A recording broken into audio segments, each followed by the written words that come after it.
Welcome to this episode of Intellectual Conservatism. Today I'm here with Dr. Andrew Loke, excuse me. It is right now 7:30, well actually 7:46 a.m. where I am, but I'm happy to be up already talking about philosophy. And then Dr. Loke, it's almost 10 o'clock for you in Singapore, is that correct? Yes. All right, so both of us are kind of at the extremes, right? I'm in the morning, you're in the night. Do you still feel pumped up and ready to go at your debate with Graham Oppy? Yeah, I'm good to go. All right. So, I would usually have, the guests introduce themselves, but I feel like, Andrew, you're kind of well known, right, as a defender of the Kalam cosmological argument. You've been working on the resurrection. Do you want to introduce yourself, just maybe very briefly? Okay. My name is Andrew Loke. I am an associate professor at Hong Kong Baptist University at the Department of Religion and Philosophy.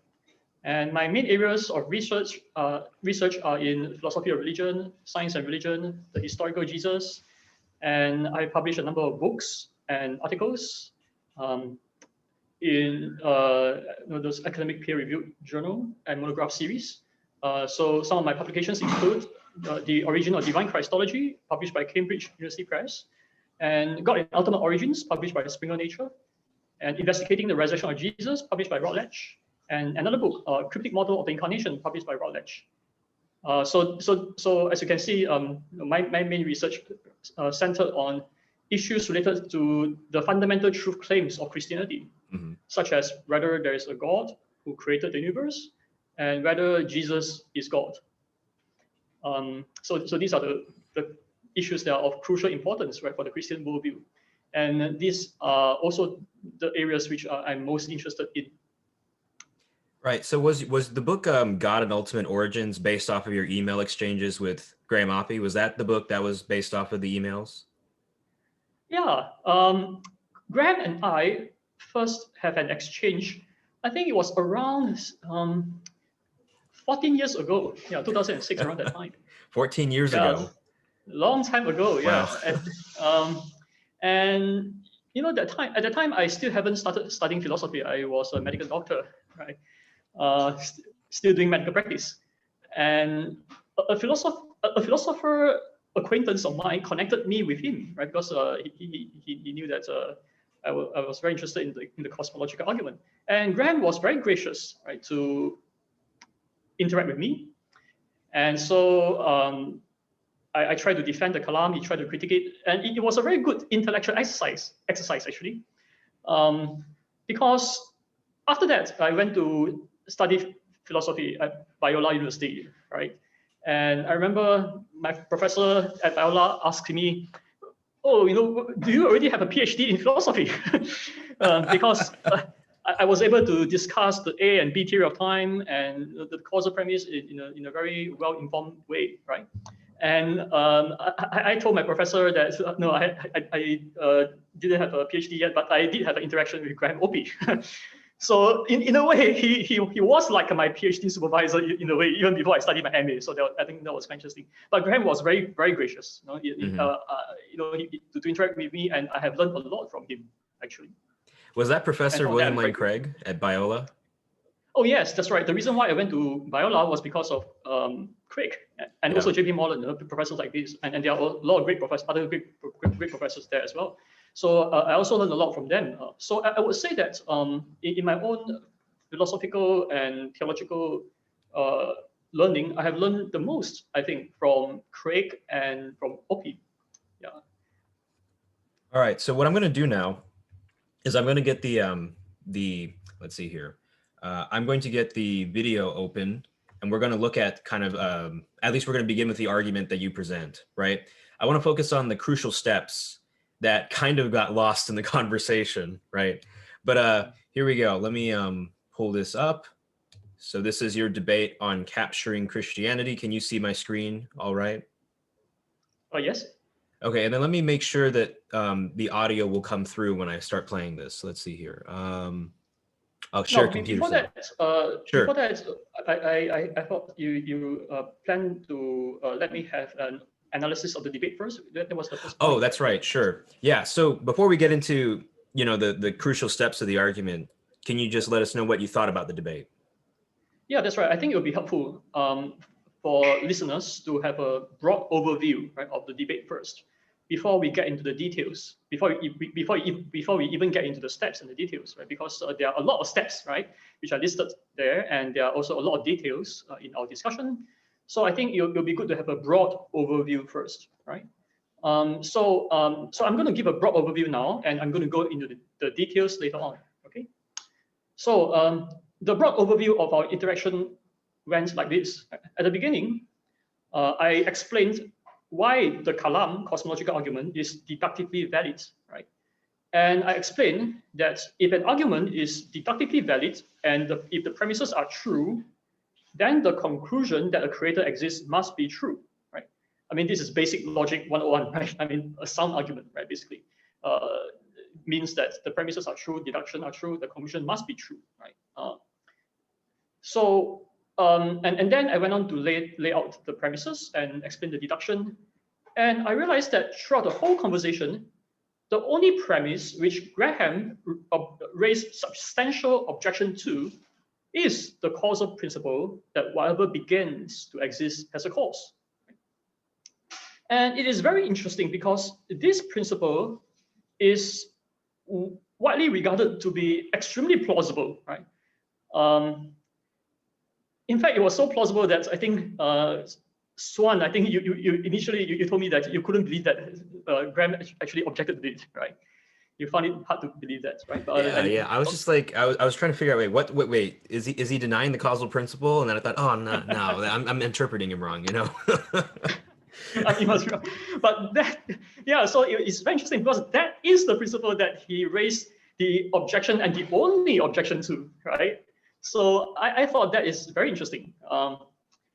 And you know, because the principle is regarded by so many people to be so plausible. I mean, Dr. Craig has famously said that this premise is so obviously true that he thinks that nobody sincerely disbelieves it, right? But here we have Dr. Oppy, who is one of the smartest, the greatest opponent of the Kalam argument, disagreeing, right, with Craig on this point. And Oppy, Graham tried to provide some reasons why he thought that our universe began, the initial state of reality, right, began uncaused, right? He tried to present some reasons for that, right? So he tried to explain that the initial state of physical reality is necessary in some way, and it began uncaused necessarily, right? And he had defended this view previously, right? So this is not the first time he defended this view, right? The debate is not the first time he defended this view. He had already defended this view before in some journal articles he published. And I have already responded to these journal articles in chapter 5 of my book, God and Ultimate Origins, right? So I'm not sure whether he has read my book. I did send it to him before the debates, right? But during the debates, he did raise those reasons for his view, which I have already responded to in my book, actually, right? So in fact, my book will discuss all this, our disagreement in much greater detail than what actually transpired during our verbal debate yesterday. So in any way, my response to him is that I basically presented a Modus Tollens argument for the causal principle, right? Starting from 47 minutes onwards, right? So this is the argument that is taken from my book, actually, right? And a key point during our discussion is at 1 hour, 4 minutes and 10 seconds is at that mark, right? So after I presented the Modus Tollens arguments, I elaborated on it, right? I gave a number of supporting arguments, right, for my Modus Tollens arguments, right? I gave 3 reasons and other additional supporting arguments. And after I explained all that, Graham asked me some questions, I answered them. And then a key point happened at 1 hour, 4 minutes, 10 seconds, and where, instead of responding to my argument, Graham tried to argue that my view that God is uncaused is just as problematic as his view, right? So instead of responding, so I argue that his view is problematic, right? So instead of responding to my argument that his view is problematic, he says, well, your view is problematic too. He says that your view that God is uncaused, right, it suffered the same problem as well, right? So I'm sure you're going to put a timestamp there, right, so that people can watch it for themselves, right? Now, I think for those of us who have studied philosophy, right, we realize that this is a kind of a fallacy, right? It's called the tu quoque fallacy, right? Yeah. So you study philosophy, right? Maybe you want to explain for the audience what is a tu quoque fallacy? Yeah. So tu quoque fallacy is like when you try to say your opponent is wrong because his position is also like in the same like the same bad state that your position is in, right? So he's kind of like, I think Craig calls this "so's your old man" argument, right? So yeah, well, you know what? My old man's bad, your old man's worse, or your old man's just as bad, right? And that's how you think you can settle the debate. Yeah. And it's a fallacious, I mean, it is a fallacy, right? Because you're not actually responding to the problem, right? You're not actually, when people say that your view has a problem, you're not actually addressing that, right? You're not actually refuting the accusation, right? It's like you're saying that, well, you too, right? So Yeah. it doesn't actually refute the accusation, right? So yeah, he didn't actually refute he didn't actually rebut my argument there, right? So that is a problematic response on his part, right? But in any way, I went ahead to defend my view because he was interested to compare, right, two different views, right? Mm-hmm. He was interested to compare his view against my view, right? So yeah, so I went ahead to defend my view against his accusation, and it took a long time, right? Because he raised a number of very confusing points actually. So at some points he was talking about causal duration, and yet saying that he's not talking about time, right? He's not talking about temporal priority. He said that, and yet he is talking, and yet he mentioned duration, causal duration, and then he used the word before, right? Where he should have used the word causally prior rather than before, because before has temporal connotations, right? And yet he's denying that. He's talking about a time before the beginning of time against my view, right? He's denying that. So it caused me to be confused at some points. And he raised some points about points and things like that, which I responded to. But the whole discussion at that point took a lot of time, right? As I tried to defend my view against his objections, some of which are quite confusing. And by the time I answered his objections, and then we went back to my modus tollens arguments, that was already 20 minutes later, right? Yeah. And so by that time, many people in the audience, I think including Cameron, the moderator, they had already forgotten about what I said before, right, in support of my modus tollens arguments, right? I give the supporting reasons for the modus tollens argument. I mean, that was already lost, right, to the audience and to the moderator, right? So many have already forgotten what I said. And Cameron himself was lost. I mean, at 1 hour 38 minutes, right? He said, "Oh, why do you say what you said?" Well, I said what I said because of what I said much earlier, right? But he has already forgotten, right? And so that was a bit frustrating in a sense, because that makes my presentation seems less compelling than it was, because it was already took such a long, confusing round right before we come back to it, right? And then Oppy tried to raise some quite important objections, right, to my modus tollens arguments, which I then responded to, but he failed to rebut the key reasons which I gave prior to 1 hour 4 minutes prior to the part where he raised the tu quoque objection, right? So he didn't rebut the key reasons, the supporting reasons, right, for the modus tollens argument, which I gave much early on, and therefore he failed to rebut my argument for the causal principle. And therefore, the conclusion that this principle is true stands, right? So given that this principle is true stands, the conclusion that there is a creator stands as well, right? Because I already explained earlier on, right? If the premises are true and the deduction is true, the premises are true, the deduction are true, the conclusion must be true, right? So I think he has failed to rebut the premises, and so the conclusion stands. Right. So that, in a nutshell, right, is a broad overview, right, of our discussion. And yeah, and then I think we can now go into some of the details. Yeah, so what we're going to do in this review of the debate is we're going to mainly focus on, we're going to begin by having Andrew present kind of the three crucial steps of the argument. So we'll kind of narrow it down to this. He'll kind of explain the reasons that he offered, so that we have a context for what Oppy is going to say later. And then what we're going to spend most of the video on, I think, is just clarifying what was going on in the debate, what Oppy was actually arguing, and why Andrew believes that Oppy did not succeed in defeating or undermining the Kalam. With that being said, Andrew, I'm ready for you to start with your the crucial steps of the argument. I thought this was a very helpful slide. Oh yes.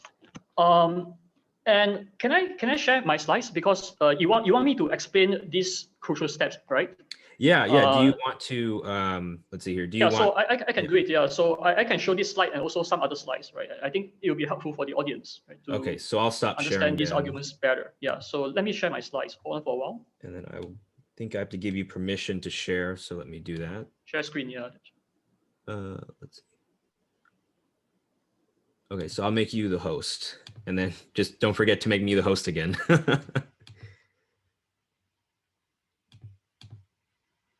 All right, so yes, while for whoever is waiting, while they're listening to this, Andrew Loke is just getting out the PowerPoint for the presentation that he did with Graham Oppy. We're going to explore the reasons behind the three crucial steps and overall the argument. All right.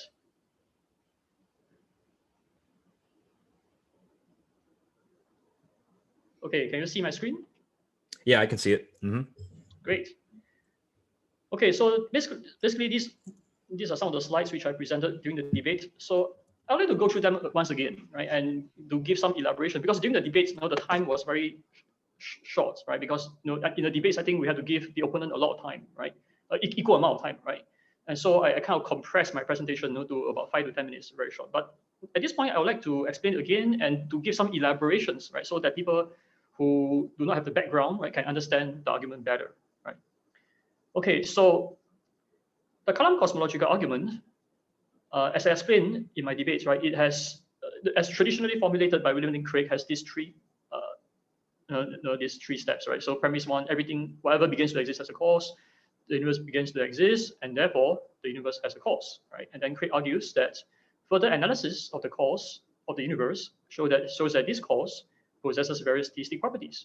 And I mentioned that I want to make this deduction of the theistic properties explicit, right? Because this is the really interesting step, right? How do you know that this cause is something like God, right?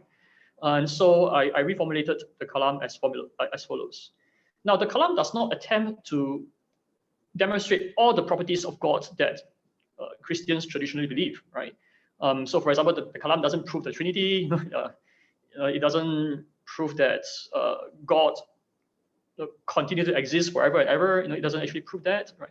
But what it does prove is that there must be a creator, right, of the universe, right, which is the property, which is who Christians refer to when Christians use the word God, right? So when Christians use the word God, Christians are referring to the creator of the universe, right?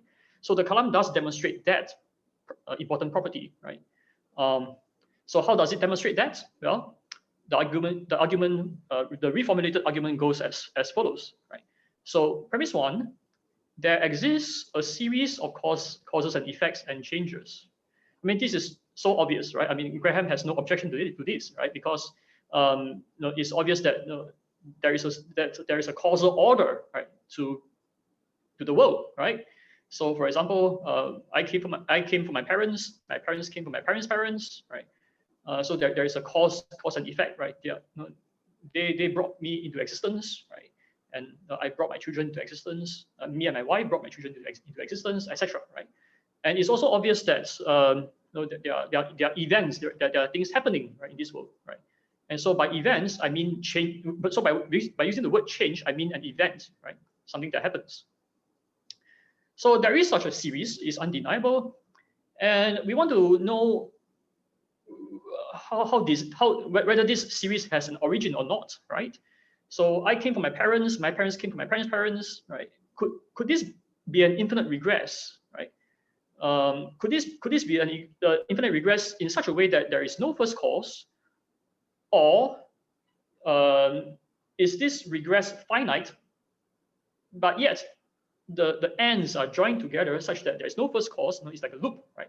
So either the is joined together or is not joined together, right? So if it's not joined together, then and if it's finite, then it has a first member, right? Then there is a first cause, right? So either there's infinite regress, or there's a loop, or there is a first cause, right? I think this point is deductively true, right? It's undeniable as well, and Oppy did raise in the objection too. So the next step, right, is one of the key premises which I need to defend, right? It argues against the infinite regress. And now during the debates, I didn't actually give an argument for this, because to my surprise, Oppy told me that well, he is willing to grant that this is true actually, right? Yeah. So because I want to, because Graham is quite slow, as a lot of people commented, right? He's very methodological, right? Very slow. He goes through things very slowly. Yeah. And I realized that we have to keep the debate as focused as possible, right? When I dialogue with him, right? Yeah. And so if he agrees, then I'm not going to. Then I don't have to defend this, right? Because it will take such a long time, right? He goes through things so slowly, right? So I have to keep it as focused as possible, right? On those points which we disagree, right? Mm-hmm. And that's the reason why I did not defend this premise during our debates, right? Because he says he's willing to grant this, right? Right. He thinks as true. So, but in my book, right, I did offer a number of arguments for this, right? Which I will briefly talk about later on, right? And then in my book, I also offer arguments against a loop, right? So again, this point, Graham is willing to grant that it's true, that it's not the case that there's loop. So yeah, so we can so again we go past that, and therefore what follows from premises 1 to 4 is therefore the series has a first cause, right? Mm-hmm.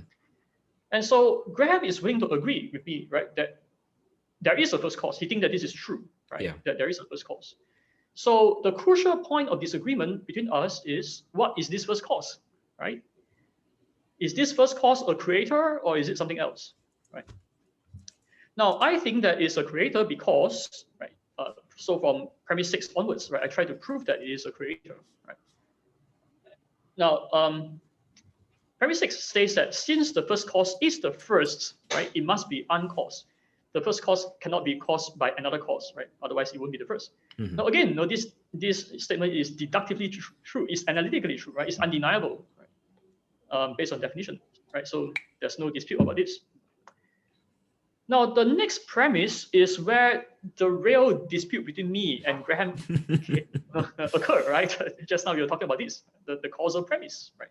That whatever begins to exist as a cause, right?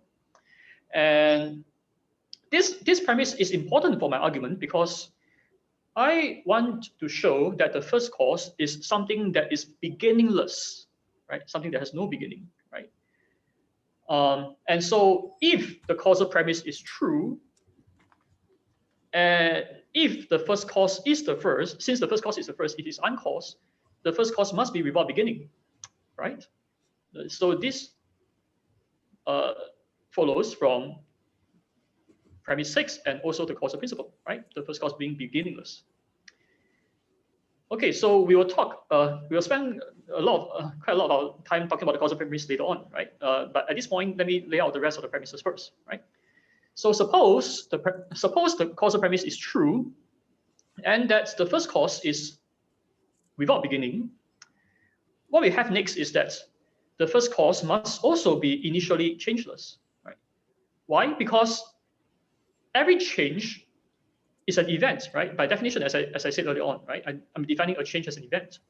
And an event is something that happens, right? So something that happens has a beginning, right? Something that happens has a beginning, right? At that state of happening, right? At the state of gaining or losing a property. That's what we mean by a change, right? So a change cannot be the first cause given the causal premise, right? Because a change is something that has a beginning. Whereas what follows from the causal premise is that the first cause must be without beginning, right? And therefore, the first cause cannot be a change. It cannot be an event. It must be initially changeless, right? So this point is again quite obvious as well, right? Again, Graham did not raise any objection to this. And since the first cause is initially changeless, it is transcendent and immaterial. So by transcendent, I mean something that is beyond our normal experience. Right? It must be something special, right? Because our experience is characterized by changes, right? Things changes around us constantly, right? And according to quantum physics, things are constantly changing at the quantum level, right? The quantum fluctuations, for example. But since the first cause is initially changeless, and this conclusion follows from the preceding premise, right? So if the preceding premises are true, this must be true, right? The first cause must be transcendent and immaterial, right? This conclusion follows. So the first cause must be something really special, right? And we want to ask the next question, which is, how did an initially changeless first cause brought about the first change, right? Brought about the series of events, right? Now, premise states that in order to cause an event, and in my slide I put Big Bang or whatever, right? Whatever, right? From an initially changeless state, the first cause must have the following two properties. It must have the capacity to be the originator of the event in a way that is undetermined by prior event, right? Since the first cause is the first.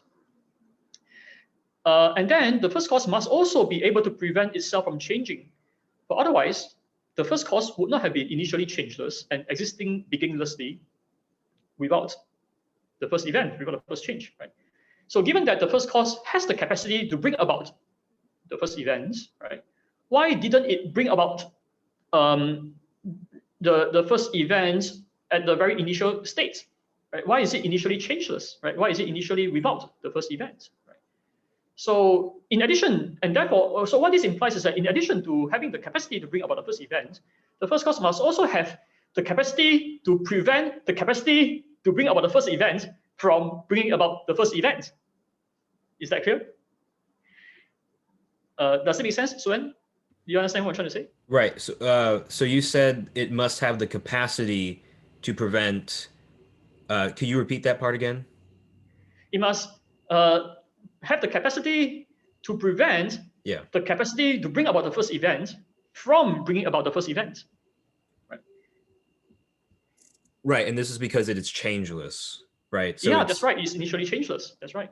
Right. So then, like, yeah. So you're saying that I think Oppy actually raises an objection to something like this later on, but you're saying no. This cause is so fundamental and so, let's say, first, right, in every ordering that it's not like it's succeeding through causes before creation. It's just instantaneous, that it's creating the universe. It's not relying on a capacity that it has, or what, is that like the basic idea? I think Graham was talking about some points before points.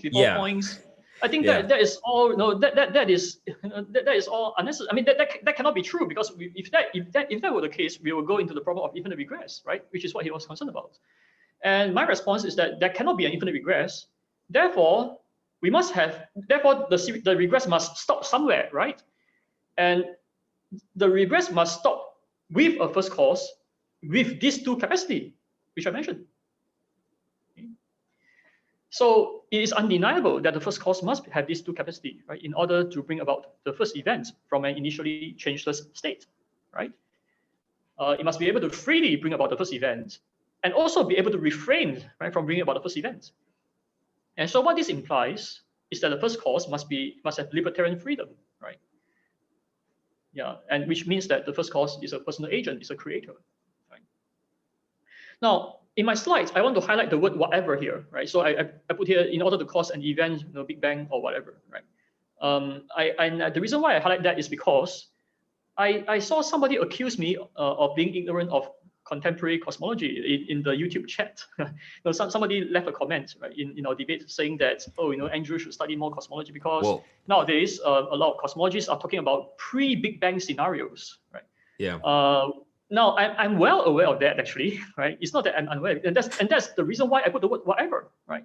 Because I'm well aware that contemporary cosmologists are speculating that, well, maybe the Big Bang was not the first event, right? Perhaps before the Big Bang, right, there might have been something else, right? That there might have been, say, a quantum state, right? Or whatever, or another universe, according to the cyclic universe view, right, proposed by Penrose, for example, right? I mean, yeah. So there are various theories. There's a eukaryotic model and other loop quantum gravity model. There are various models, various scenarios which have been suggested by contemporary cosmologists, right, about the pre-Big Bang scenario, right? So the Big Bang is not necessarily the first event, and my argument does not assume that the Big Bang is the first event. My argument doesn't rely on that, right? Yeah. Because even if the Big Bang is not the first event, even if the Big Bang came from another something else, right? Whatever is before the Big Bang, we still need to ask where did that come from, right? So given that there cannot be an infinite regress, there must still be a first cause, as I explained earlier on, right? So yeah, so I use the word whatever that, right, to leave it open, right? So that there could be other things, right, before the Big Bang, or other events before the Big Bang, right? I'm open to that idea, right? So, but no matter what you have, right, whether you have or you don't have anything before the Big Bang, there must still be a first cause, right? That's the point, right? Right. There must still be a first cause with these two capacities. And if I could add something real quick, Andrew, like, and just to remind everyone that this is following deductively. So it's not the case that you're just hodgepodging these properties onto the first cause. You're just saying this is what it means to be the first cause, right? Especially in the case of the features of our universe. And you present a lot of different examples about like the teleological composition of the world. You have various accounts of or stories about causality and so forth. But yeah, this is not you just hodgepodging this onto the first cause. You're just, okay, if it's the first cause, then it's going to have to be like this, but then it produces an effect like this, so it has to have this property, so on and so forth. So yeah, I mean, yeah. Yes, it is very important for you to emphasize this, right? Because a lot of atheists have the misconception, right? A lot of atheists have the misconception that we are just hodgepodging, that it is special pleading, right? I think all these misconceptions shows that the atheists, they don't understand the Kalam argument, right? Because these properties are not just added on, right? They are not hodgepodge, right? But rather, as you said, right, as you observed, right, they are deduced, right? They follow deductively from the premises, right? So if the premises are true, then the conclusion follows, right? This is logic, basic logic 101, right? This is basic logic, right? So so that's how the Kalam argument that's how the argument proceeds, right? So the Kalam argument does not proceed, right, by starting with God, right? It doesn't, right? But rather, right, it starts with our undeniable experience of the causal order. That was premise one in my argument, right? If you remember, right? So that is undeniable that there's a causal order, right? And then I show that this causal order cannot have been infinite regress, cannot have a causal loop, and therefore it must have a first cause, and the first cause must have these properties, right? So the argument does not start with God, right? But it starts with what is undeniable, and then deduce that there must be a first cause with all these properties. Yeah. So can I move on? Yeah. Yeah, that's good. Is it clear? Yeah. Okay. And just now, Swan, I think you mentioned one point, which is the teleological, right, evidence, the order. And this comes in premise 11, where I explain that the Kalam argument can be combined with other arguments, such as the teleological argument, right? So one can argue that in order to bring about a universe with its fine-tuning and a high degree of order, right? The mathematical describable order of the universe, right? That Eugene Wigner mentioned that Dr. Craig debated with Oppy about, right? In order for the first cause to bring about such a universe, the first cause must be highly intelligent, right? To design this. Now, of course, this step will require defending, right? So we need to reply to the multiverse, whatever hypothesis, right? And I discuss all this in my forthcoming book, the teleological and Kalam cosmological argument revisited, which will be published by Springer Nature next year, right? So we didn't have time to discuss this in detail with Graham, right? But I'm just mentioning here, right, that the Kalam can be combined with other arguments. But even without the teleological argument, even if we take out step 11, what we have deduced so far is already sufficient, right, to for us to conclude that there must be a creator of the universe, right? Because a first cause that is uncaused, beginningless, initially changeless, transcendent, immaterial, has libertarian freedom. But this is a creator, right? It's a free agent, right? It's a person agent. This is a creator. It is not the Big Bang or whatever, right? It is not a quantum system, right? It's a creator. And so if the premises are true, the conclusion follows, right? Therefore, the creator of the universe exists. Okay. So so I have already explained why is it that the first cause, why is it that the first cause must be a libertarian agent, right? And what needs to be defended then are the crucial premises which I highlighted early on, right? One needs to rule out an infinite regress. One need to rule out a causal loop, and establishing the causal principle. Establishing libertarian freedom. Well, I already explained that, right? And I have also explained early on that Graham agrees with me, right? That he thinks that the causal loop is not the case, and so I think the causal loop is so obviously false, right? I don't think we need to spend time discussing this. Now, but let me just mention one point, because again, I saw somebody left a comment at the YouTube debate website. Somebody commented that Andrew Loke doesn't know contemporary cosmology. He didn't know that some cosmologists has proposed a causal loop. For example, he didn't know about the Richard Gott Lee and the Gott-Lee hypothesis, right? So Richard Gott was a cosmologist and Lee was another cosmologist. Both of them came up with a causal loop model, actually. And somebody commented in the YouTube comments that accused me of not being aware of this Gott-Lee model. Well, my response is that whoever commented, the guy who made that comment was not aware that I had already addressed the Gott-Lee model in my book, right? So I am well aware of the Gott-Lee model. I mentioned this explicitly and discussed this explicitly in chapter 4 of my book, God and Ultimate Origins, right? So for those of you who are interested, you can check it out, right? So basically, that model suffers from a lot of scientific and philosophical problems, right? And in my discussion with Oppy, we mentioned some of the problems, right? That it will entail something being the cause of itself, right? But nothing can be the cause of itself, right? Because this follows from transitivity, right, of causation. What transitivity of causation means is that if A is the cause of B, B is the cause of C, then therefore A is the cause of C, right? And this view is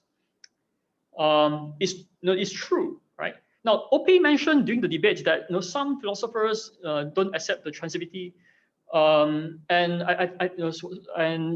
some of you who heard Oppy say that might wonder why, right? So, and one reason why is because some philosophers hold to a view of causation, whereby causation is just one event following the other, right? So it's like a kind of Humean view, right? David Hume's view, right? One thing just follow the other loosely, right? But that view is very inadequate, right? Because it's not just a regularity. I argue in my book that causation involves dependence, right? So an event is an effect is dependent on the cause, right? In a very metaphysically significant way. And I argue for that using the argument for the causal principle, right? That everything begins to exist as a cause. I mentioned that I offered a Modus Tollens argument, right, for that premise. And what my argument shows is that there must be a cause which determines what the effect is like, right? So what this means is that the effect is dependent on the cause, right, for determining what it is like.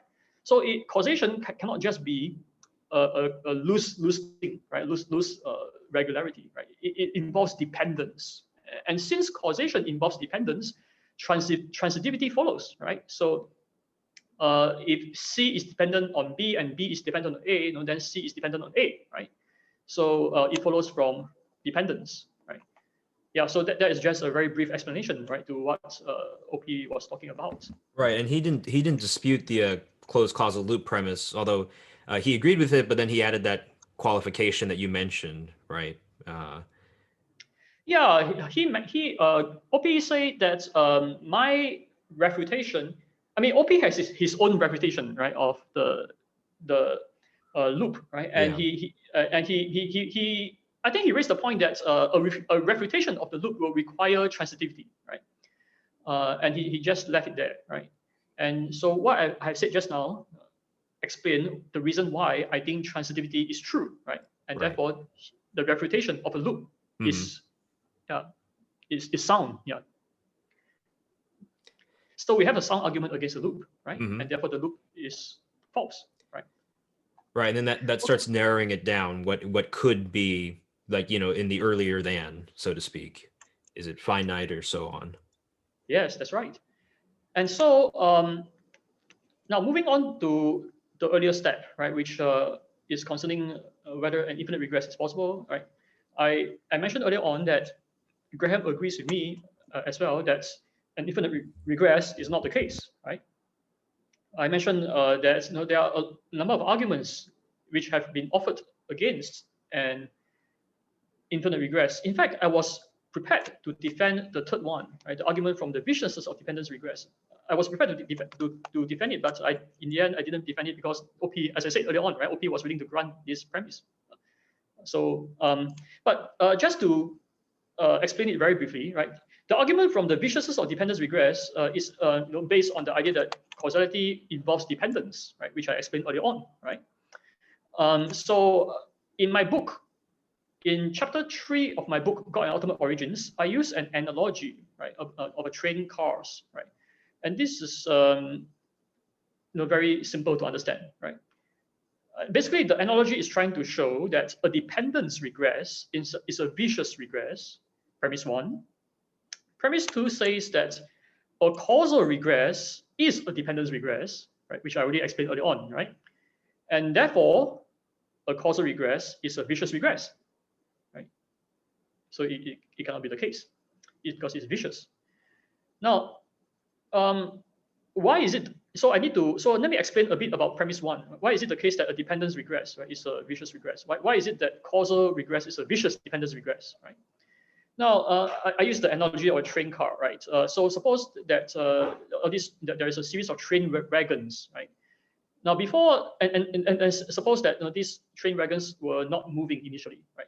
So before the last train wagon begins to move, the one before it has to begin to move first, right? And before that wagon begins to move, the one before it has to begin to move first.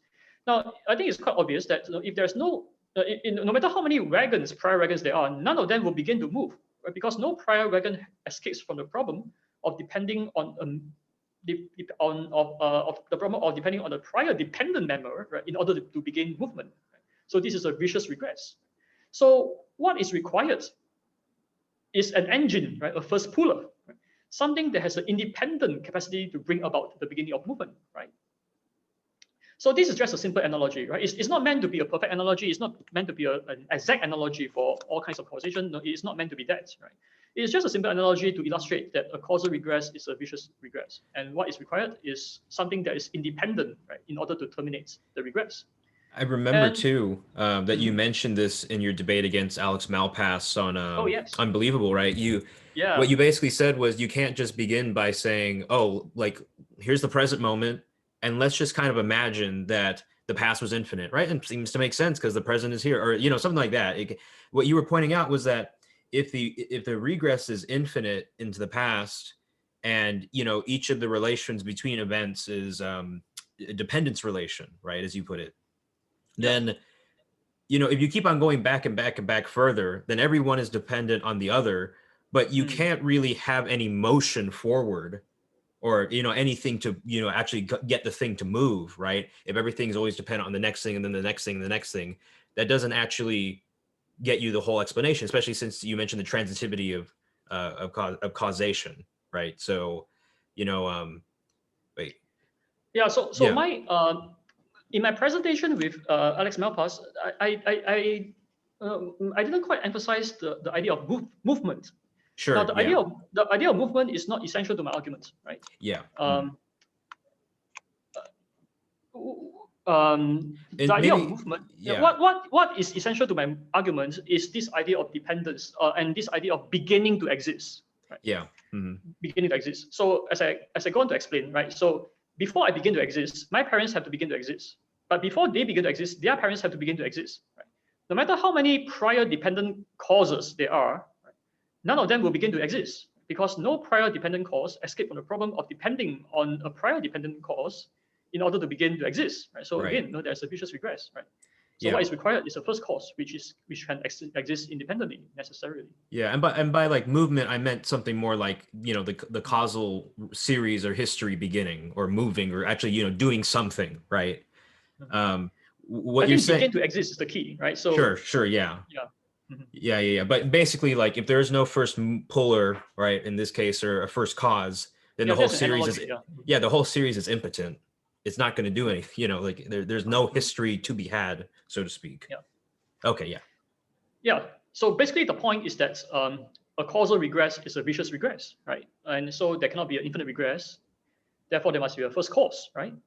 And Graham Oppy agrees, right? That he thinks that, I mean, he agrees in the sense that he thinks that infinite regress is not the case, right? He thinks that, well, if you push him, right, whether is there infinite regress or not, right, he would say, well, I think it's probably not true. Yeah. So in any way, he's willing to agree that there must be that he's willing to agree that there is a first cause. Yeah. Okay. So so I think I have already said quite a lot actually by way of introduction. So how long are we going here? Are we going to go for say about 2 hours or?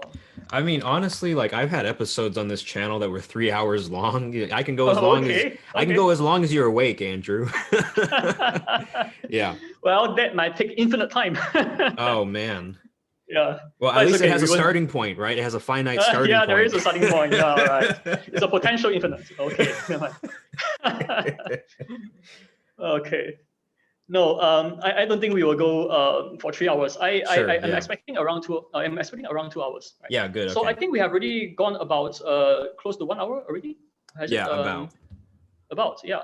So for the next hour, I'm just going to concentrate on the causal principle, right? Because that is the key point, right, of my disagreement with Oppy, right? So so I'm going to concentrate on the causal principle, and so let me start again by by giving an overview, right, of my Modus Tollens argument, right, for the causal principle. Is that all right? Yeah, that's good. Okay, so we will do that. So let me find my slide.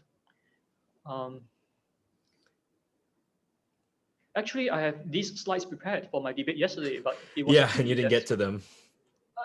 No, because I think there were some technical issues as well because we were using some other. We weren't using Zoom. Today we are using Zoom, right? Yeah. I'm much more comfortable with Zoom, but for some reason I couldn't show some of the slides, right? So for example, I didn't show the Modus Tollens argument slide, which I think would have been very helpful for people to understand my arguments. But anyway, I will show you today. Hopefully people will watch your channel and will watch this. Okay. So now before I explain my Modus Tollens arguments, I would like to begin by explaining some of the key terms in the causal premise, because I realize that many atheists have many misconceptions about the causal principle. Right? I saw a lot of misconceptions in the YouTube chat and the YouTube comments. Right? Yeah, Andrew, so one thing I'll just add really quick, sorry to interrupt, but like the comment section and like the live chat replay, those are usually, I usually avoid those. They're just cancerous and you see the worst of atheists and theists in that. I want to have hope in humanity, so I just avoid those. Yes. Well, I hope everyone will have the same attitude as you. All right, Andrew, take it away though. Yeah, keep on going. Yeah, but I also realized that it's very interesting. It's not only in the YouTube chat and the comments. I saw that I saw that an atheist has already made a review of my debate with Oppy, actually. Even before we make this, right? Some atheists have already made a review, and the so-called review actually repeats a lot of those misconceptions that are found in the YouTube comments and the chat. So it's very sad that not everyone agrees with you, and Yeah. So I think it is important to address these misconceptions, okay, which I shall do now. Okay, so sorry, before we start, before I go on, can we pause here for a while? No, in your recording, can you edit? Yeah. Do you need to pause real quick? Yeah, I need to pause because there's something wrong with my computer. My battery is running out very soon, and I have some problem charging it actually. So is it okay if we take, say, 10 minutes break or something? Yeah, we like can do 10 to that. 15 Yeah. minutes? All right. Because I'll you said that we pause. can have, I'll pause the recording because now. you said that we have potential infinite time, right? I All hope it right. won't affect your studies actually. It's Your final okay. Yeah. exams. It's okay. Okay, so you can, let's go for a break first, right? Because my computer really need to charge now. Okay, All right, so sure. we can have a, yeah. So I shall see you again about say 10:50. How about that? Yeah, sure. 30 minutes time. 30 minutes time. 30? Okay. Oh, okay, 13, I'll see you then. 13. Okay. Yeah, 13. Okay, see you then. All right. See you then. All right, and we are back. We might need to take a break in the future. That's okay. But Andrew, thank you for coming back and just letting me know about that issue with the computer. But anyway, we were talking about defending the Modus Tollens argument for the causal principle. So take it away. All right. So as I explained, as I mentioned earlier on, the causal principle states that whatever begins to exist has a cause. Now, I need to clarify the key terms of this principle first, right, before we continue, because a lot of people have a lot of misconceptions, right, about the key terms of this principle. So by whatever, so the word whatever refers to whatever, right? It could be things, events, states, and say, for example, an arrangement, right? A new arrangement is an event, for example, right? And begins to exist doesn't mean begin to exist from nothing, right? So it doesn't necessarily imply begin ex nihilo, right? It doesn't necessarily imply that. It can refer to that, but it doesn't have to refer to that, right? So, for example, my house began to exist by saying that. No, I'm not saying that my house began to exist from nothing, right? I'm saying that it began to exist from pre-existent rocks, right? And there's a new arrangement of the rocks, right? And the rocks were being arranged, right, to form a house, right? And this is an event. Right? This is something that happened, right? And this event has a cause, right? It didn't form this arrangement, uncaused, right? The rocks need to be brought together by a house builder, right? The house builder is the efficient cause, right? The rocks are the material cause, right? So the efficient cause use the material cause, bring about a house, right? And so this is what it means, right? To cause something to begin to exist, right? And it is important to clarify all these points because I realize that there are quite a number of atheists today who think that, well, we never actually see anything begins to exist because I know some atheists were arguing that, well, I didn't begin to exist because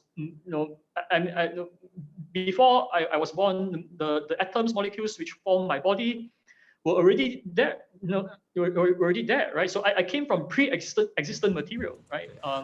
I know the atoms, molecules already existed, so I did not actually begin to exist, right? I've seen quite a number of atheists arguing that way. I don't know, have you seen that, Swan? I've heard of that sort of thing. Some atheists, yeah, I've heard that. Yeah, it's very popular on some YouTube channels and YouTube comments, especially. Yeah. Yeah, but anyway, that is a misconception, right? There's a misunderstanding of the causal principle, right? As I said earlier on, the causal principle is not insisting that everything, it's not insisting on beginning to exist from nothing, right? It applies to arrangement, new arrangement, events. This is whatever, right? So these are covered under the causal principle as well, right? And so yeah, so this point of clarification is very important, right? So another important point of clarification concerns the word cause, right? So by the word cause, what is meant is that is a necessary condition, right? So now, of course, philosophers also use the word cause to refer to sufficient condition, right? So causally sufficient condition, causally necessary condition. But for the purpose of the Kalam argument, I'm not insisting that it must be a sufficient condition, right? Necessary condition is enough for the purposes of the Kalam, right? Because as I said earlier on, my understanding of causality involves dependence, right? And so the effects are dependent on necessary conditions, right? The word necessary means that it means that it's essential, right? In order for the event to happen, and so the effect has to depend, right, on something that something that is necessary, right? So what is required is necessary the idea of necessary conditions, and this point is important because when we talk about quantum fluctuations, right? So a lot of atheists today think that they have the misconception. They think that the causal principle has been refuted by quantum physics, right? Because according to a common way of interpreting quantum physics is that the quantum fluctuation, they call this an uncaused event, right? Because there seems to be no sufficient condition, right? Like it fluctuates, right, from the quantum vacuum, right? However, even in this case, there is still necessary condition, because as Quoque and many others have already pointed out, the quantum vacuum is not absolute nothing, right? There is something there in the quantum vacuum. Right? There are quantum fields. Quantum fields are everywhere. The field, right? The 0-point energy, right, in the quantum vacuum, right? So it's not a state of the quantum vacuum is the quantum vacuum is not a state of absolute nothingness, right? There is something there, and that something there is the necessary condition, right? You have to have the quantum field, right, in order to have the quantum fluctuation. So even in that case, we see that there's necessary condition, right? And therefore, quantum physics does not provide a counterexample to the causal principle, right? The quantum physics has not refuted the quantum, and therefore quantum physics has not refuted the causal principle. Right? So yeah, so that's an important point of clarification. Yeah, and it amazed me that some people. Okay, so I confess, I looked a little bit at the live chat, and I saw one person mention this, and I'm like, this was answered by Craig like years ago. Yeah. I don't know why it's still being touted, but anyway, yeah. Yeah, it's still being touted again and again. I keep seeing it again and again. So I think a lot of people are quite ignorant, right, of the work that has been done, right, by people, by philosophers, professional philosophers who defend the Kalam arguments, right? And professional opponents, professional philosophers who are opponents of the Kalam argument are well aware of this, right? And therefore, you don't see Graham Oppy, for example, right, using quantum physics, right, in his arguments, right, his debates, right. He is well aware that quantum physics does not refute the causal principle, because in addition to the fact that I mentioned, right, there is also the other consideration, which is that there are different interpretations of quantum physics, right. So just now I mentioned that according to one very popular interpretation, that there's no sufficient condition, right? It is indeterministic causation. It is indeterministic causation, right?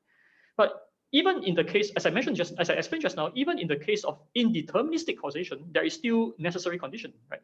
And therefore, indeterministic causation is still a kind of causation, right? Even though it is indeterministic because it doesn't have sufficient condition, but there's still necessary condition. However, even indeterministic causation in the case of physics is also not proven, right? Because the common interpretation is only one of the possible defensible.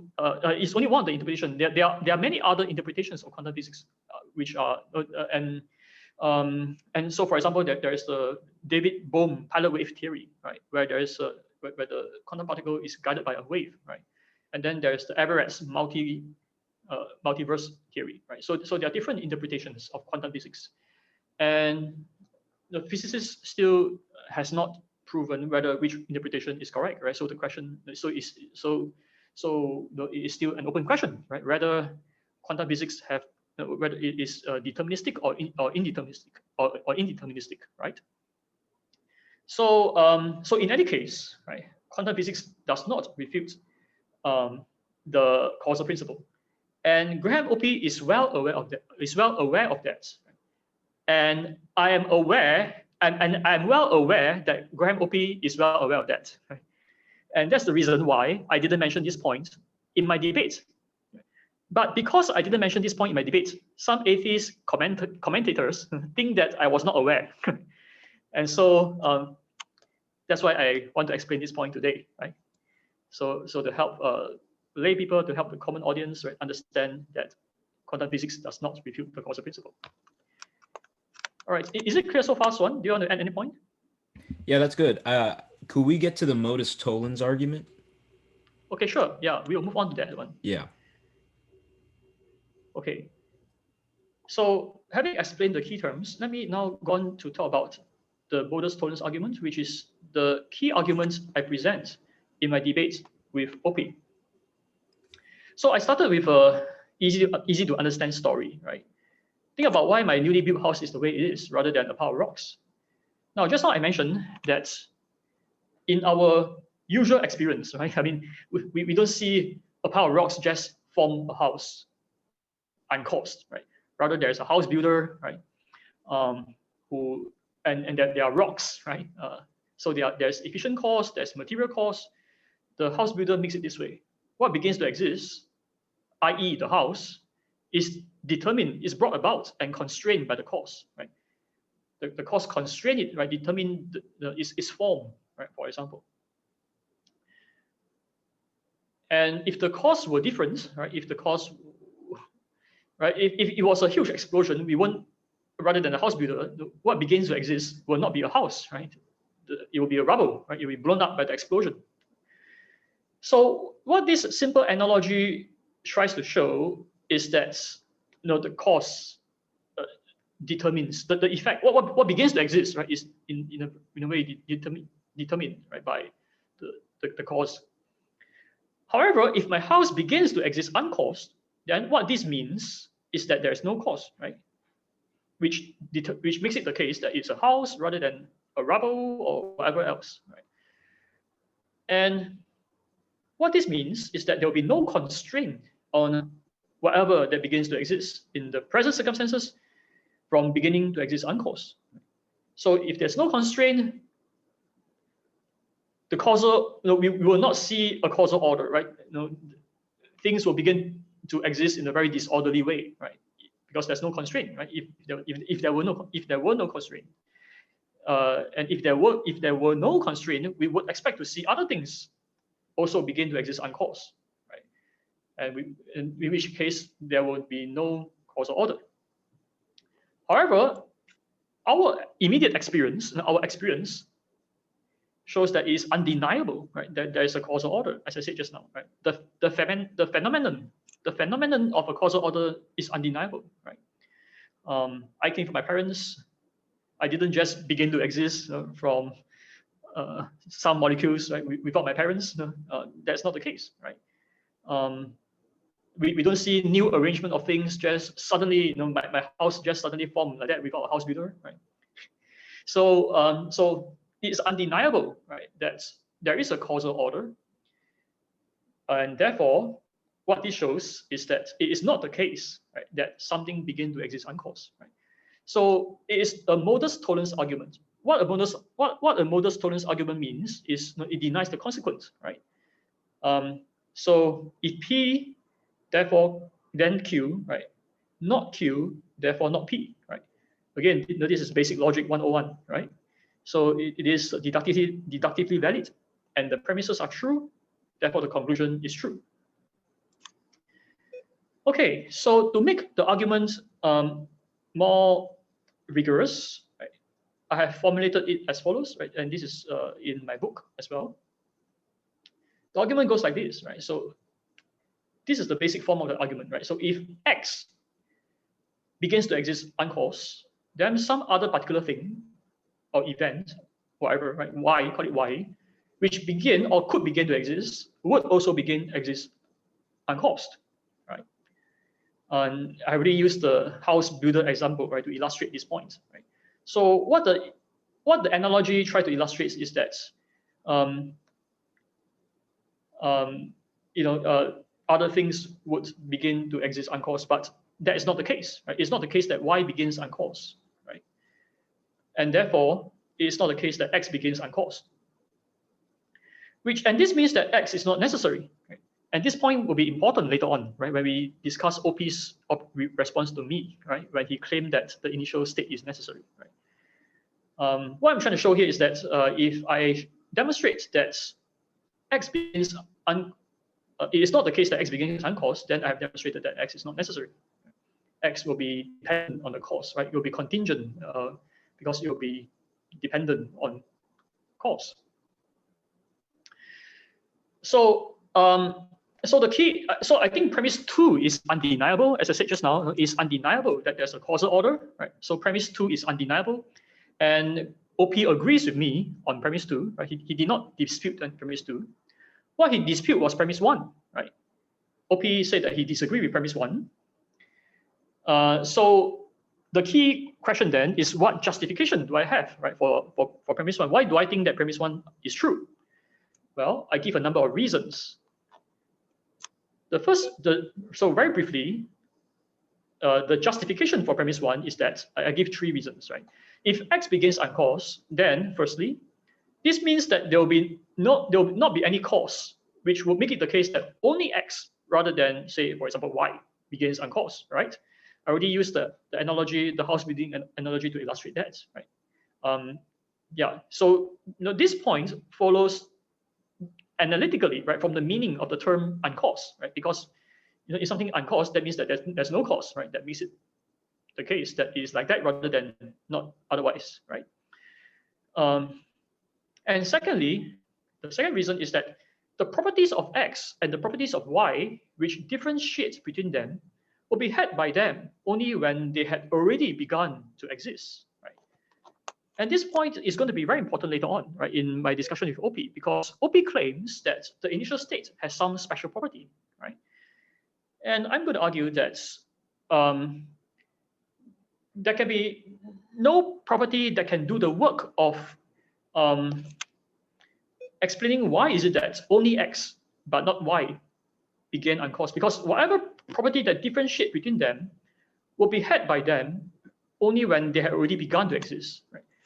Which means that these properties are not what it's not what explain why is it X rather than Y, right? Because this property can only do the work when X or Y had already begun, right? So no, they can't do the required explanatory work, right?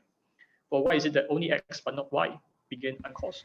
Yeah, so if you don't mind, I want to just kind of explore this point a bit more, because I remember you mentioned this during the debate, and I think it was an important point, but I think it went over a lot of people's heads during the discussion.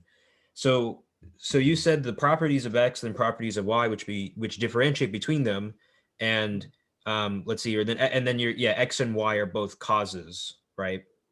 Or is X what causes Y, or? No. X and Y are not causes, right? Oh, okay. X and Y are events things or events. Okay, right. Whatever, right? Yeah, whatever. Yeah.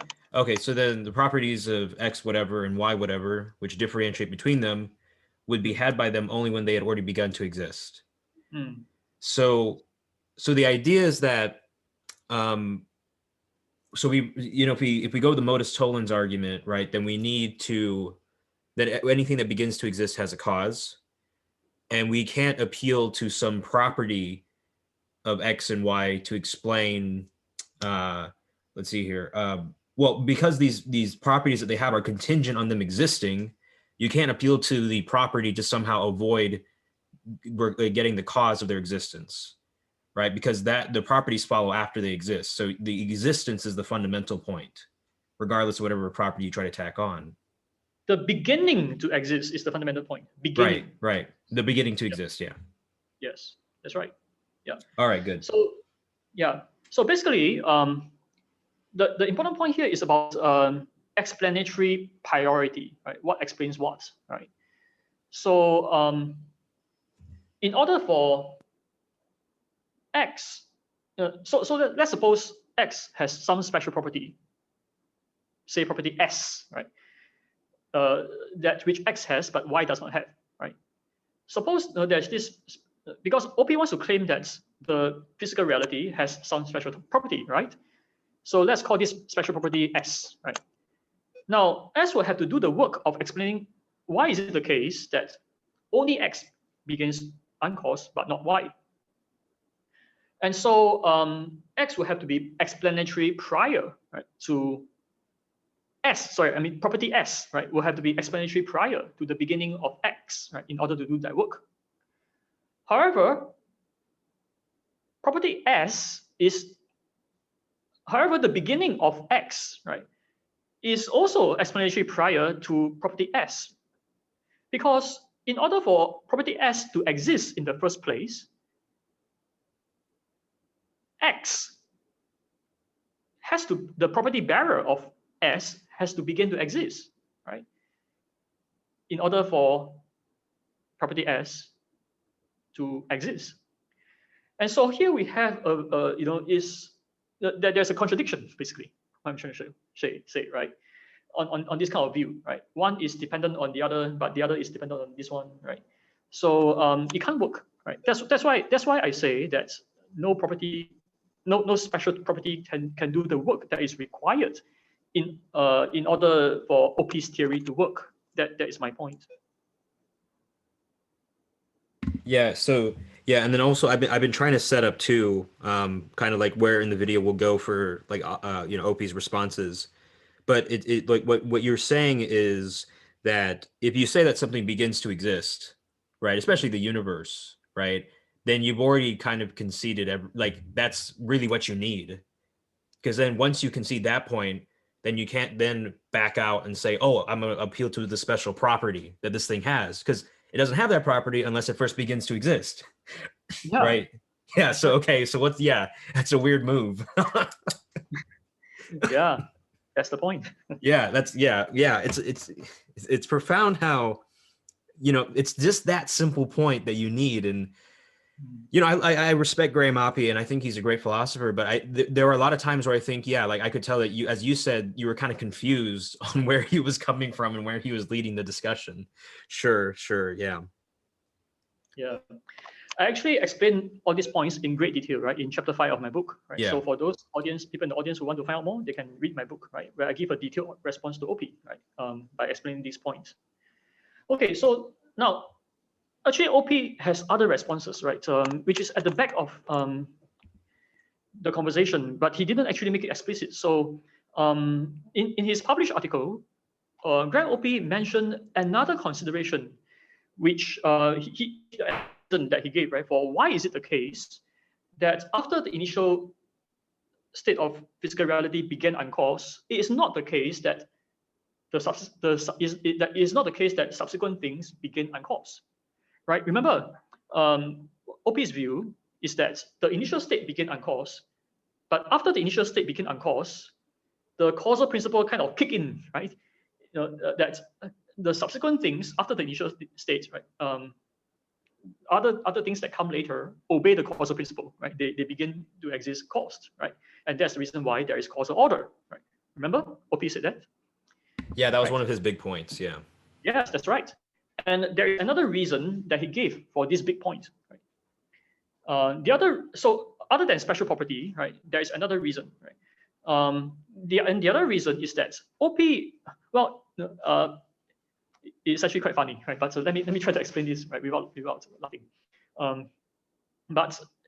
In his article published in Faith and Philosophy called Uncaused Beginnings, Oppy gave this reason. He says that, well, after we have the initial state of reality, right, space. So once something exists, right, space is occupied, right, and this occupied space will prevent other things or events from beginning uncaused, right? Why? Because, say for example, now Oppy was trying to respond to within Craig, right? Why don't we see a tiger, a lion, or whatever, right, beginning to exist? Why don't we see those other things begin to exist now, right? I mean, we don't see a tiger just pop into existence from nothing, right? Now, Oppy's response to that point is to say that, well, we don't see a tiger beginning to exist uncaused here in front of my computer. Is because my computer is occupying the space, right? So our universe is fully occupied, right? So I mentioned just now that there's quantum field, electric field, magnetic field, right? It's filled by fields, right? So even though we know, it seems to us that there's empty space there, but actually it's fully occupied by fields, right? And so so there's no space, right, for things to suddenly begin to exist uncaused. Now, right? So does it make sense? Do you understand what he's trying to say? Yeah, I can see it. So yeah, I mean, but then what makes the initial state unique or excluded from this principle again that he's proposing?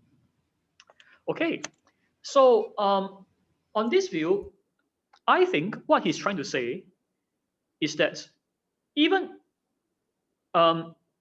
so I think what he's trying to say is that the initial state is unique in the sense that it is the first. Remember, he keep emphasizing this point, right? He says that because I asked him, right, what's a special property that the initial state has, right? Remember?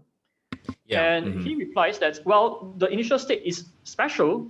The special property is that it is necessary. I mean, he keeps saying that. And when I ask him why, what makes it necessary, right? He says that, well, because it's the first, right? It's the initial, right? That is the point that he emphasized. And I think what he's trying to get at is what I just said just now, right? Which is that at the initial state, right? Well, there is no given that the initial state is the initial state, there will be no pre-existing state that makes it incompatible for the initial state to begin uncaused. But once, but once the initial state begin uncaused, once there is something, that something will prevent other things from beginning uncaused. You see what I mean? Yeah. Okay. Okay, and that's the reason why I put in the third condition, right? The third condition says that the circumstances is compatible with the beginning of Y. Okay, and so let me explain this, right? So in my response to P, in my book, right, I give a number of response, right? One of the response is that, okay, so Oppy is claiming that once there is something, space is occupied, right? Space is fully occupied. However, the fact that space is fully occupied, right, doesn't prevent events that don't require additional space from beginning to exist. So, for example, right, just now I mentioned that, well, because there's a computer here in front of me, right, there's no space for a tiger, right, to begin to exist, right? However, and the fact that there are all these electric fields around me as well, right? But however, the fact that there's electric fields around me doesn't prevent the electric field from increasing in strength, right? So the electric field can become stronger, right? The gravitational field can become stronger. Magnetic field can become stronger. Such events do begin to exist, right? And they don't require additional space, right? They don't require extra space, right? So what I'm trying to say is that Oppy's suggested way, right, of preventing other things from beginning, other things or events from beginning to exist, doesn't work against what I've just said, right? So what I just said is that these events can still begin to exist. The present circumstance is compatible with their beginning of existence, right? So given that this is the case, right? Given that the present circumstance is compatible with the beginning of existence of these other events, there will be no difference between the beginning of these other events with the beginning of the initial state, where beginning to exist uncaused is concerned, right? Because remember, he's trying to say that there is a difference, right? He's trying to say that there's a difference because the initial state doesn't have anything preventing it, right, from beginning, right? Yeah. Whereas later, later events, they can't just begin to exist uncaused, because once you have something, that will prevent other things from beginning to exist uncaused, right? And my response is that there can't be such a difference, because we do see other things beginning to exist even now, right? And the circumstance around us now is compatible with their beginning of existence, right? And so this cannot be a relevant consideration for explaining why is it the case that only the initial state, but not later events, beginning to exist uncaused.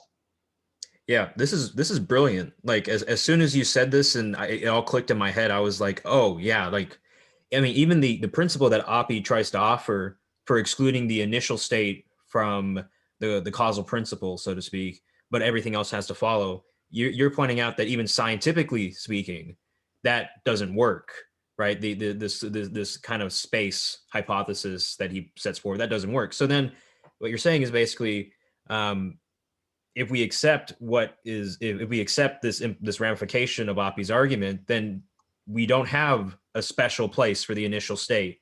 It would have to be subject, or everything after it would also be subject to being uncaused. Yes. Right. Right. Okay. Yeah. Brilliant. Yeah. So the point here is that there is a general principle, which I'm trying to say, right, that we can easily find exceptions, right, to whatever OP can think about, right. Exceptions will be, say for example, things that don't require space, events that don't require space, right? Yeah. Events, right? And events such as increasing of electric field, increasing the strength of electric field, and we can also think about, say for example, energy conserving changes, right? Mm-hmm. And this point is important because Sean Carroll, have you heard of him? Yeah, I know him. Yeah. Mm-hmm. Yeah, Sean Carroll tries to argue that once you have a universe, you cannot have a tiger or a bicycle beginning to exist uncaused, because he thinks that will violate the law of conservation of energy, right? He thinks that he thinks that Sean Carroll also tried to argue that the universe began uncaused, right? Yeah. But once the universe began uncaused, the law of conservation of energy kicks in, right? Yeah. Mm-hmm. Once you have that law, it cannot be that a tiger begin to exist uncaused now. Why? Because it will violate the law of conservation of energy, right? And now there are a number of responses to this, right? One of the responses is that, well, the law of conservation of energy doesn't prevent energy conserving change from happening, right? So, for example, right, we know that hydrogen is being converted into helium, right, in the sun, right? And it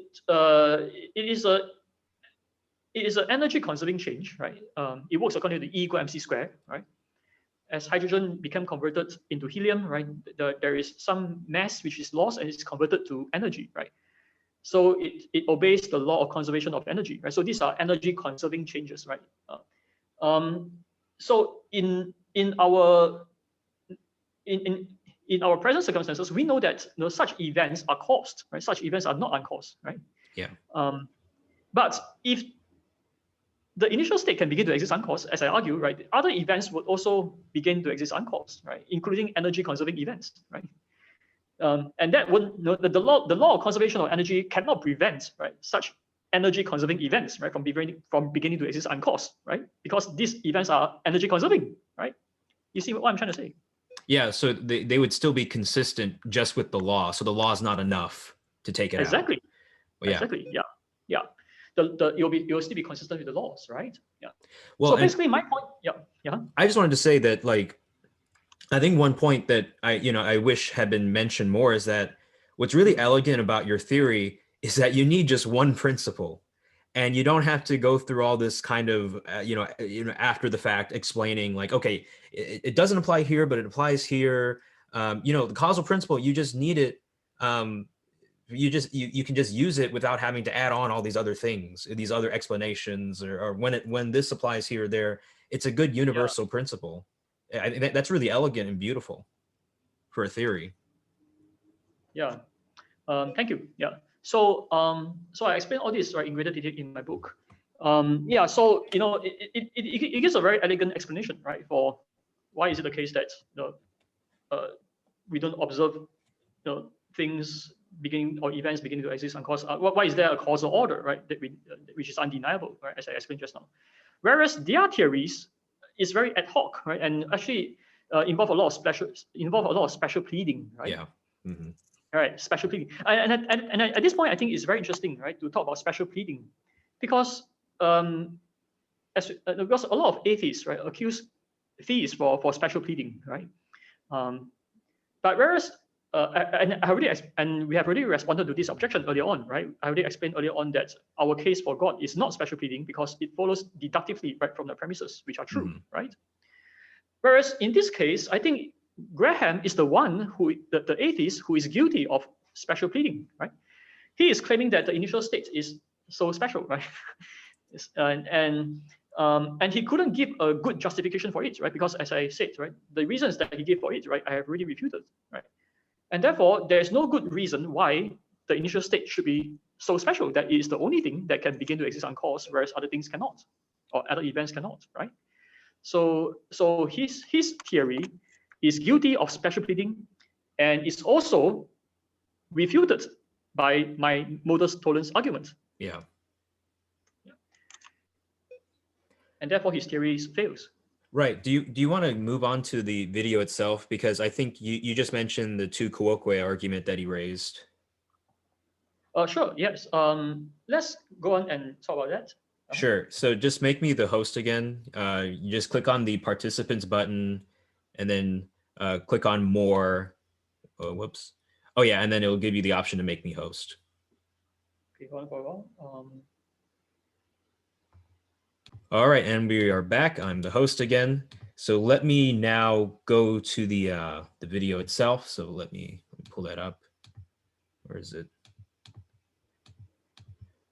Okay, so I'm going to now get to some. We're now going to look at the actual objections that Graham raises. So what I noticed in the debate is that I think there were three main arguments that Oppy raised, and I want to look at these. So one is that he has this general view on the nature of arguments, where he says theory is prior to arguments. We'll get to that. He says that his necessity account, it works. It's good enough. You don't need to add anything else. You know, you don't have to go as far as Andrew does, right? With what the explanation is for the universe. And then he finally he tries to, with the two Quoque argument, he tries to say, but Andrew, you have a beginning too.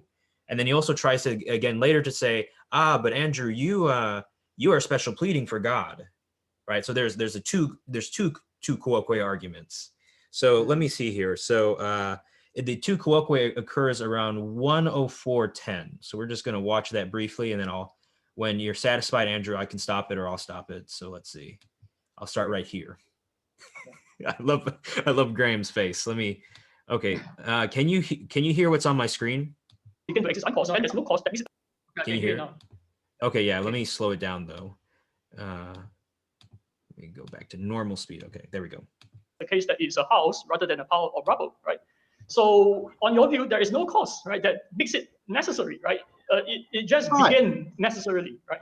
But, okay, so let me do the same thing. On your view, God exists of necessity. But what's the cause, right?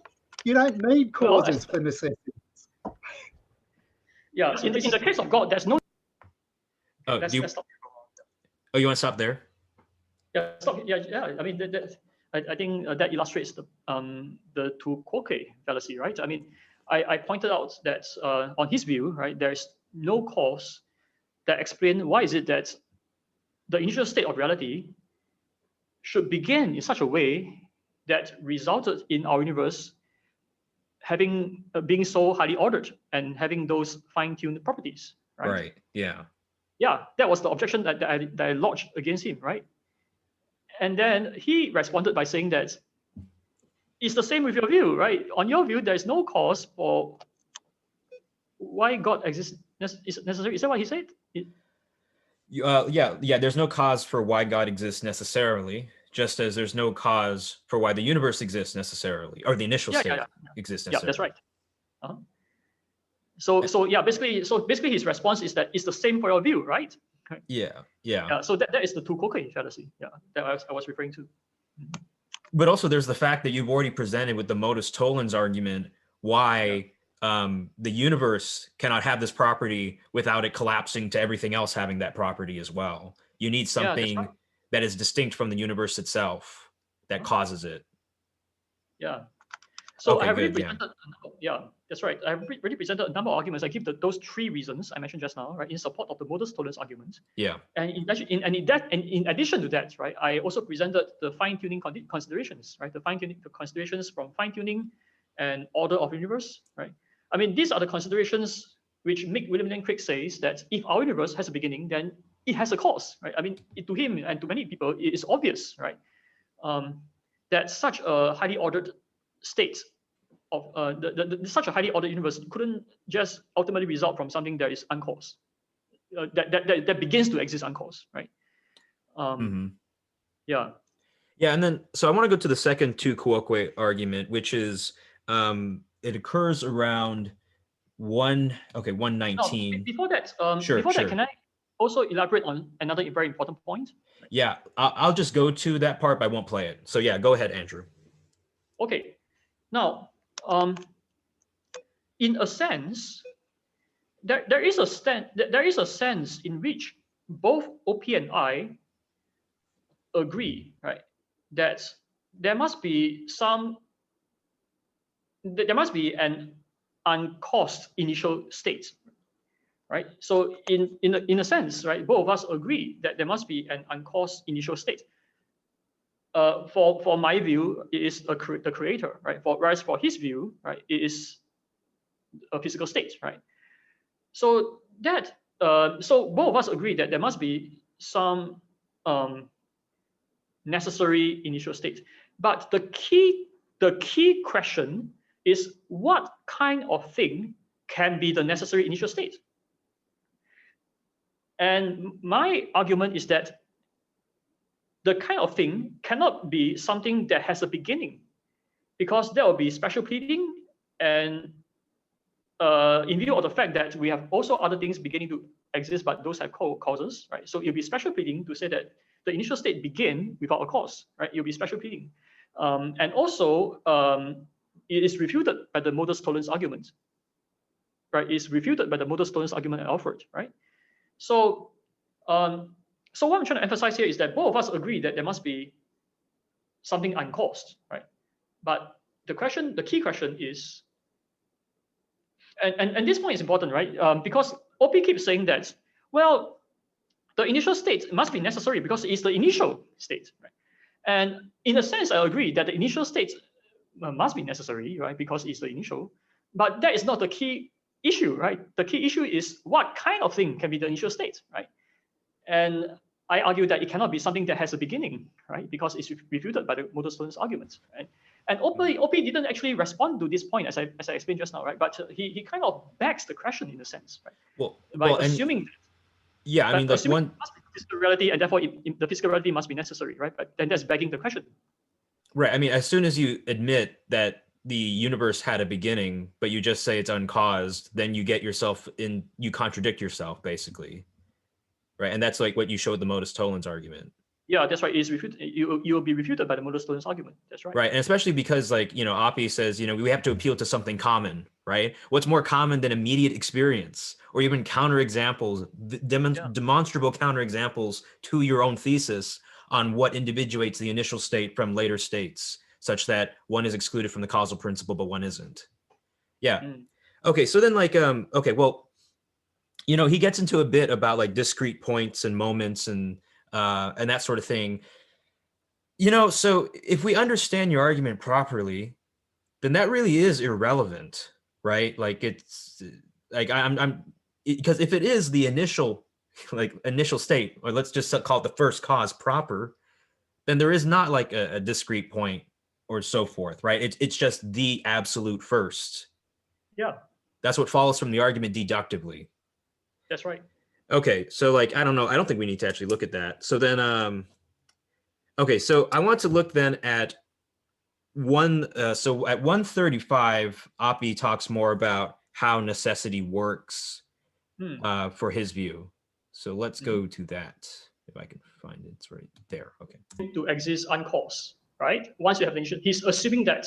But I give 3 reasons to dispute the assumption, right? I say that because if the initial state itself begins to exist uncaused, there'll be nothing that makes a difference between the initial state and other things that comes later, right? Given my three reasons, right? So your assumption is wrong.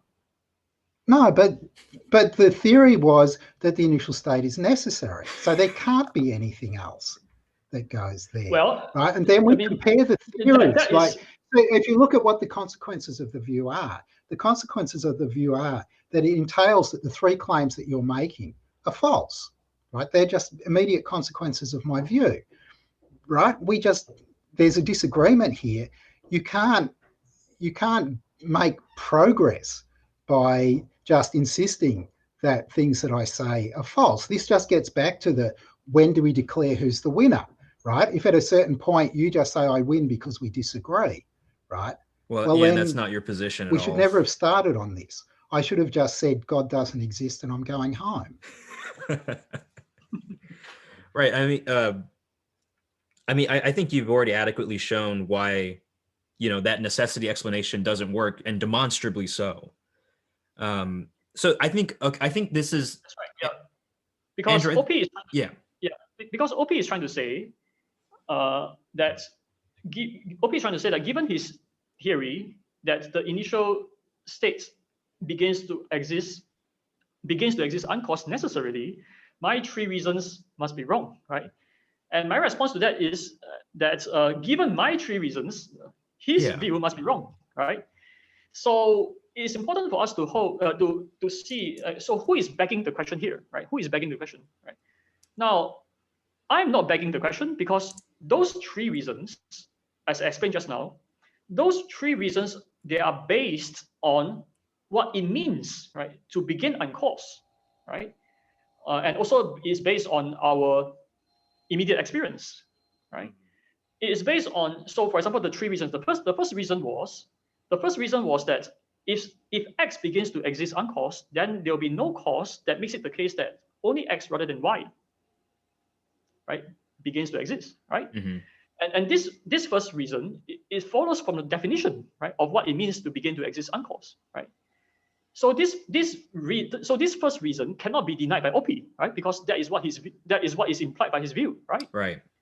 As for the second reason was that there will be no properties which makes it the case that only the properties that differentiate between X and Y can only be had by X and Y only when X and Y only when one of them or both of them had already begun to exist, right? Right. Remember? Mm-hmm. Yeah. So now the second point also follows by definition, right?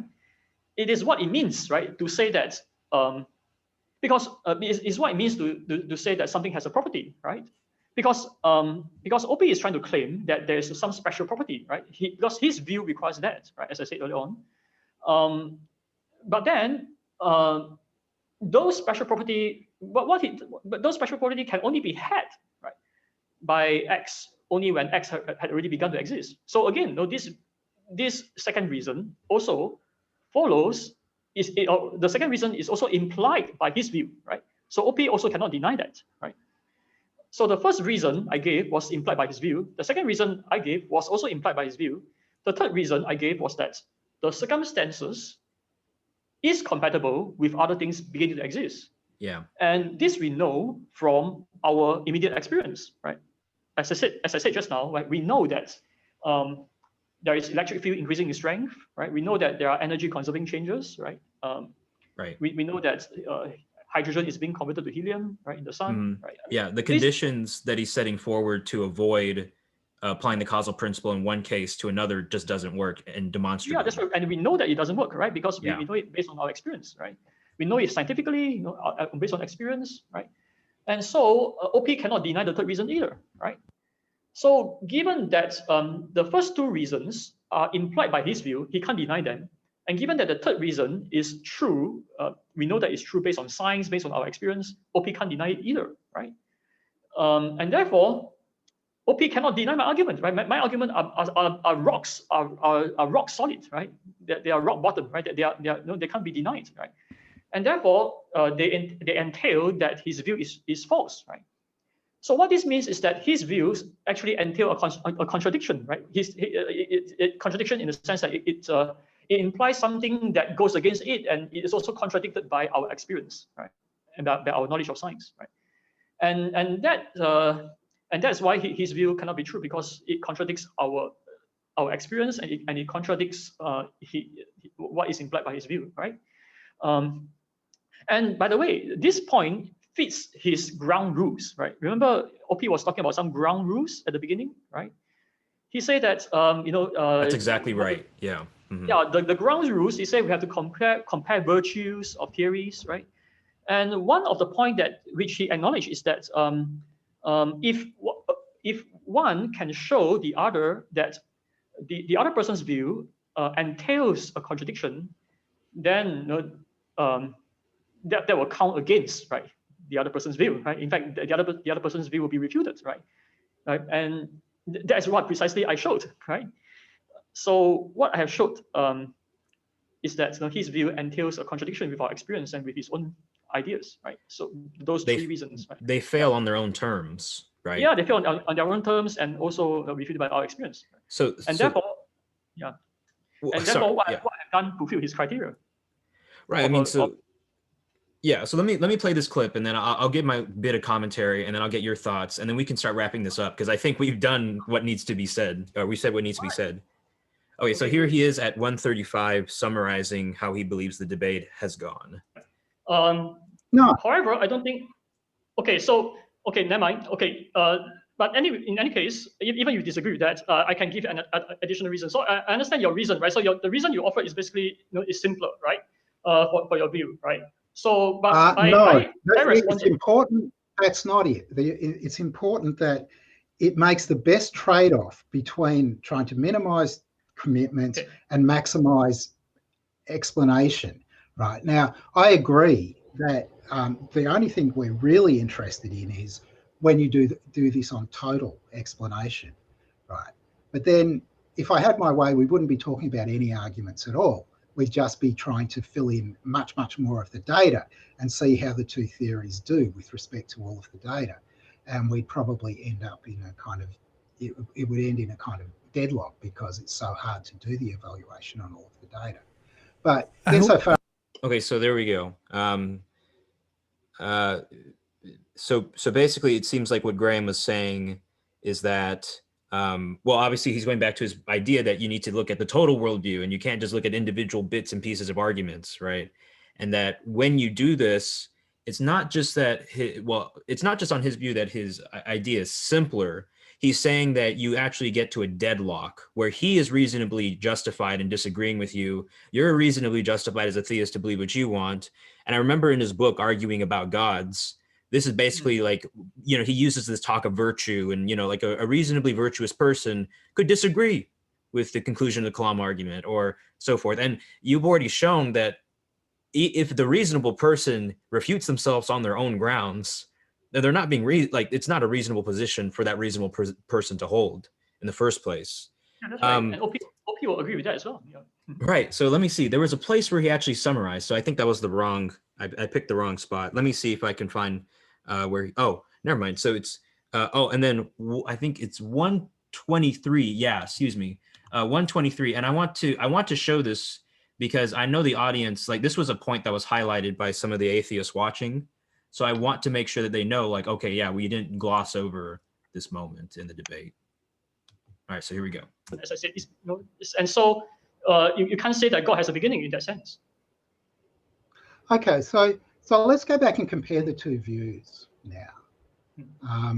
So we both agree that there's, making the simplifications about what natural reality looks like. There's a natural universe, right? It's got an initial boundary. And I say that initial boundary is necessary. So there's a necessary existence, necessary event. And there's a causal principle, an explanatory principle that says that everything has an explanation, and a causal principle that says that all non-initial things have causes. So you accept that there's the universe, You think that the initial state is contingent. You think that there's a God who exists in some very hard to describe way beforehand, but is the cause of the existence of the universe. If we think about the two views and we think about their merits, we think about their simplicity, and we think about what they can explain, then it seems to me that as far as the universe goes, everything gets an explanation either way.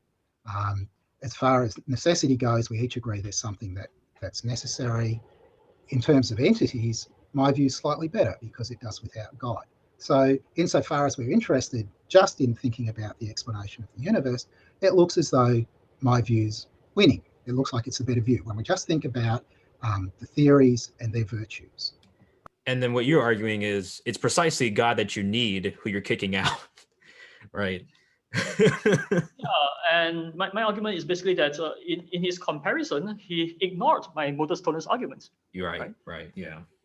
Yeah, he ignored my Modus Tollens arguments, which I presented 20 minutes earlier, right? Yeah. Before he went on to the two Quoque fallacy. Right. So, Andrew, can I say something really quick, and then I think I'll let you have the last word, and then we can wrap this episode up. I remember actually Graham Oppy, he did a debate with Robert Koons on the YouTube channel Majesty of Reason, and Proust and Koons have the PSR argument that you need to affirm the strong version of the PSR, or else you are unnecessarily undermining all of your epistemic grounds for like experiential knowledge or empirical knowledge, right? So that's the argument they make. And there's a point in the debate near the end where Oppy just says, well, look, I don't need to affirm that principle because I just know that I have empirical knowledge. So I don't need to affirm the strong PSR. And there's a point where Rob Koons says, Oppy, that's worse than special pleading. That's foot stomping. Yeah, and then I think that's what he did to me as well. Yeah, I mean, that's what he did in our debate as well. Yeah, foot stomping. Yeah, I mean, he talked about how theory has to be prior to arguments. I mean, I guess, but like when the argument is appealing to the same thing and the same reasons that are available to him, that even he has to affirm definitionally or deductively, and it leads to the other side, or his own principles for avoiding, or saying that the initial state's necessary and and doesn't need the causal principle, but everything else does. When we see that actually fails, then it is special pleading to say that the initial state doesn't need that, and then the reason why God makes the most sense is you presented the libertarian argument, but you also just showed that the thing itself cannot be the universe. It has to be something with individuating properties from the universe itself, or else then we run into the Modus Tollens argument that you raised. And at this point, I just want to elaborate a bit more, right, about God before we close. And good. So, yeah. Because that was also a point of discussion where Oppy tried to use the two Quoque, right? I mean, he says that, well, your God, right, also has face problems, and I just want to say make some points of clarification, right? So one point of clarification concerns the meaning of necessity, right, of necessary existence, because Oppy, he tried to argue that because I argue that God is beginningless, right? And that's what that is what makes God different, right? From other things or events which have a beginning, right? So, and this is not guilty of the special pleading fallacy, right? For two reasons, right? One reason is that I already explained, right? It follows from the premise, right? So it's not a hodgepodge, right? But rather the idea that God is beginningless follows from the early premises. And the second reason is not special pleading because it doesn't violate the causal principle, right?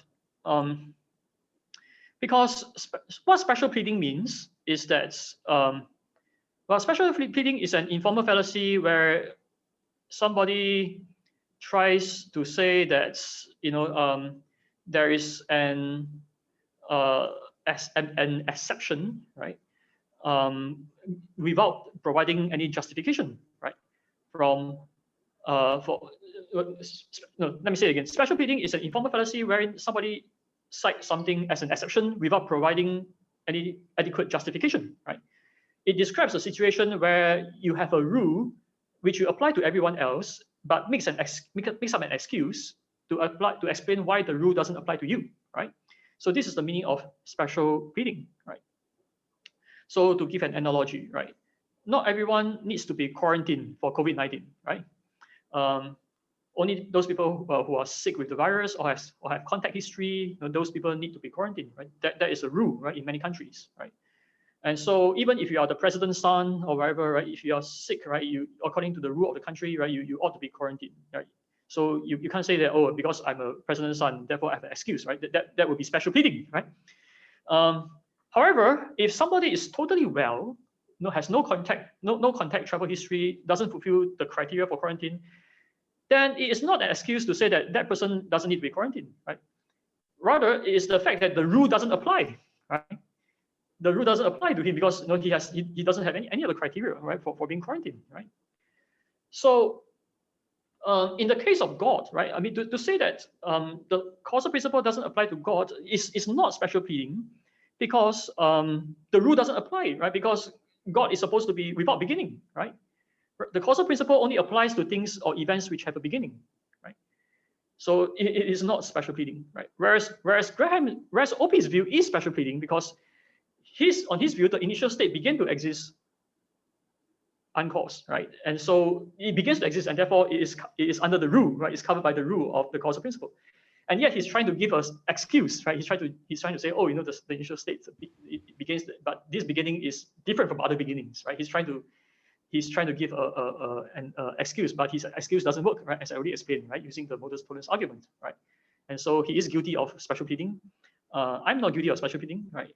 And his view is refuted by the Modus Tollens argument. My view is not refuted by the Modus Tollens argument, right? And therefore, when we compare both views, my view wins. Yeah. So let me say a bit more also about the idea about beginningless, right? Because Oppy tries to say that beginningless doesn't get you to necessity, and I want to now before I go there, let me say one point again, which is that beginningless. I'm not just okay. So let me respond to that by saying that I'm not just appealing to beginningless only, right? Because I mentioned a few times, if you listen carefully to the debates, I mentioned not only beginningless, but I also mentioned initially changeless, and I also mentioned that it is unsustained. I mentioned this a few times, right?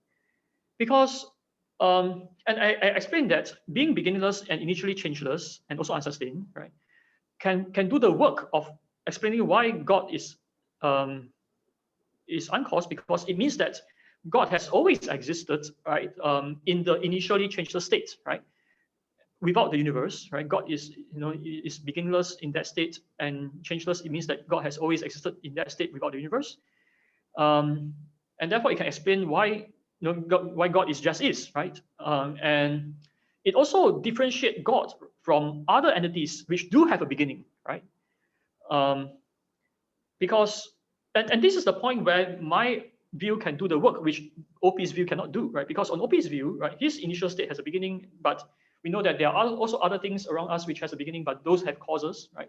And he can't justify, he failed to justify the exception, right? Why the initial state began to exist uncaused, but other things don't. Whereas on my view, there's no such problem, because on my view implies that God doesn't follow under the rule of the causal principle, because God is beginningless, right? So that already implies that God is different, right, from other things, right? And so my view is not special pleading. And that's why my view can do the work which Graham's view cannot do. And concerning necessity, I mentioned the word, I mentioned beginningless and initially changeless and unsustained, right? And I mentioned unsustained because I'm well aware of the Thomistic argument, the Thomistic cosmological argument, which tries to show that even if something has no beginning, there must still be it still requires a sustaining cause, right? And my view addressed that issue. Why? Because now, when we compare my view with Oppy's view would also require the initial state to be unsustained, right? And so, on my view, I also affirm that the initial state is unsustained. I mean, God is unsustained, right? So again, there's no difference, right? It's not the case that his view is better than mine, right? Because both of us require this, right? So so yeah, so we can it's fair and square, right? But my view has two other additional things which his view doesn't have, right? Which is beginninglessness and initially changelessness, right? These are the two additional things I have on my view. And these two additional things, as I said, right, is not special pleading because it follows from the premises of my argument, right? And so these two additional things are justified by the premises of my argument. And I already explained that they can do the work of explaining why is it the case that God exists necessarily, right? And by necessarily, what I mean is factually necessary, right? What I mean is factual necessity. And it's also important to clarify this point because Oppy accused me because Oppy claims that my view doesn't get to a logical necessary being. Do you remember? There's one point that he says that, just being beginningless doesn't mean that God exists in all possible world, right? Because it could be the case that God exists beginninglessly without the universe, but once the universe exists, God could have existed for maybe a while more, and then God could have ceased to exist, right? After that, right? So that was his objection, right, to my view. However, his objection is based on a misunderstanding, right? Because, as I said, I'm not claiming that the Kalam argument established that God is logically necessary, right? Other people have tried to use other arguments, like for example, the ontological argument, right, to try to show that, right? Now, where my debate with Oppy is concerned, where we are not assessing the ontological argument, right? And so that is irrelevant, right? And so I'm not claiming that God is logically necessary in our where our debate is concerned, right? Now, of course, I do believe, right, that God continue to exist endlessly, right? Right. So yeah. So I mean, I saw somebody wrote in the chat, well, did Andrew believe that God ceased to exist? No, I mean, of course not. Right? I do believe that God continue to exist, right? And we can offer various reasons for that, right? So, for example, we can give arguments based on divine providence, or arguments based on God's intervention, right? Or using the Thomistic argument, for example, right? So we can use all these different arguments to show that God continues to exist, right? But all this is irrelevant, right, for my discussion with Oppy, because we are not discussing those things, right? We are discussing about the Kalam, right? Rather, is there an initial creator, right? That's the key point, right? And so I don't have to, and so where this is concerned, all I need to establish is factual necessity, right? Which means that it's a fact, right?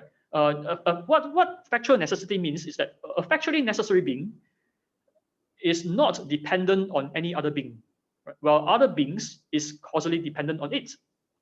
That is what it means by factually necessity.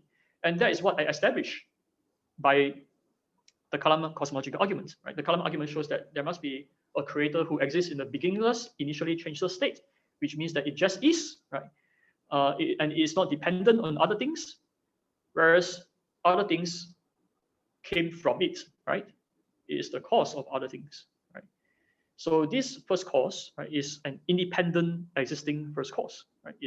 That's what I established using the Kalam cosmological argument, right? Yeah, and if I can add too, so I think Oppy tries to say that, but even though you say that God's beginningless, you're really saying that God has a past infinite history, right? That is a misconception. Right? Yeah. As I explained in my response to Oppy, right?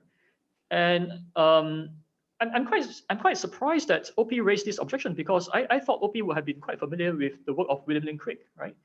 Where Craig has already answered this objection by arguing that God is timeless without creation, right? And in time with creation, right? Yeah. And it is also important to mention this because some commentators on the YouTube channel, right? Some people say that, well, without time, there cannot be events, there cannot be things happening. So how could God created the universe, right? When there is no time, right? When there's without time. Mm-hmm. And Dr. Craig answered this question by saying that, well, God has libertarian freedom, right? So in the initial timeless, changeless states, God exists without the universe, and there was no time, there was no change, but there is libertarian freedom, right? So what libertarian freedom means is the capacity to bring about something freely, right? That's what it means, right? So given that the first cause has this capacity, it can bring about the beginning of time freely, Mm-hmm. right? And therefore bring about event. Yeah. Right. So the solution out of that problem is to have libertarian freedom, which gets you the personal agent. Can I actually? Okay. So and that's also the response, by the way, to Kant's first antinomy, right? Mm-hmm. Yeah. That's a response to Kant's first antinomy. And I'm sure, like, someone might say, well, you know, like, you said that God doesn't have an infinite history, and maybe someone might say, oh, Swan, you're straw manning Oppy, because I think he actually tries not to say that. He says, like, somehow God has an infinite causal history before creating or whatever, because you say that God is infinite, right? But then you point out that when you say that God is like timeless or unchanging and is the absolute first cause, that doesn't mean that, like, prior to creation, like by successive addition, let's say, he was infinitely existing prior to creation. What you're saying is he literally transcends that category because the causal principle and the set that follows can only make sense if there is that absolute first cause in the first place, right? So it's not that you're like that God has an infinite kind of successive additional history prior to creation, whether that be causal or temporal, right? If you understand what the first cause is, which follows deductively from the causal principle, which we've seen that there's just adequate grounds to believe in, and the entire set can't exist unless the first member exists, then it's a useless objection. Yeah, that's right. And I think the reason why Oppy raised the objection is because Oppy is thinking in terms of points, right? You remember he keeps using point? Well, he thinks that if God exists, if God is a kind of cause, right, then there must be some kind of a point, that the causal point, right, he's trying to say, right? And then this causal point would require a preceding point or something like that, right? And he raised the concern of infinite regress. And I replied that the idea of points is entirely misconceived, right? Because Oppy is thinking in terms of dimensions, right? Oppy is thinking in terms of either there's a point or there's extension, right? And I replied that it's neither, right? Because being initially timeless means that there's no time dimension, right? God is not within any dimension, right? God is timeless, spaceless, right? And therefore not in any dimension. Now, at this point, some atheists have raised the objection that if there is no time, there's no space, then there's nothing. No, I don't know whether you have seen this, right? Some atheists claim that, well, that will be equal to nothing. Well, my reply is that the atheist view is this atheist view is based on a wrong assumption. It assumes that to exist is to exist in time and space, right? But this is just a fallacious understanding of existence, right? To exist in time and space may be a necessary criteria for physical entities, but it is certainly not an essential criteria, right, for something that is supposed to be immaterial, right? Which I already shown the first cause must be, right, using the Kalam cosmological argument, right? The premises of my argument shows that the first cause is immaterial, as I already explained, right? Right. And therefore, it doesn't have to. It's given that the first cause is immaterial, it doesn't have to exist in space and time. So this is my first response. My second response is that we need to be clear about what is the definition of existence, right? What do we mean? What is the definition of existence, right? Now, for something to exist, it means that existence means the having of properties, on my view. Right? So if something has properties, so if X has properties, then X exists, right? If X has properties, then X exists, right? So that is what I mean by existence, right? So on my view, it is not the case that there's nothing. Rather, there is something that has properties here, right? I'm talking about something that has causal power, for example, something that has something that has libertarian freedom, for example, something that has the power and the freedom to bring about the events, right, that resulted in our universe being so highly ordered and fine-tuned, that bring about our amazing universe, which means that this something is also highly intelligent, right, and quite powerful and very powerful as well, right? So we are not talking about nothing here, right? So so even though this thing does not exist in time and space, even though there's no time, there's no space, but there is still something here, right? There's still something with power, with freedom, with intelligence, and is the first cause of everything else, right? And that is what we mean by God, right? That is what we mean by a creator God. Something that something does exist. So it's not nothing, right? There is something here, right. So which created the universe. When you apply the causal principle, let's see here, consistently and elegantly, and it actually makes reality make sense, then you need something immaterial and transcendent. So if the atheist comes in and says, no, I don't think that there are immaterial things that exist, then you have to say, look, it follows from the principle and all these other considerations that we have. So you're literally saying from the get-go, the ontology that you have is just messed up.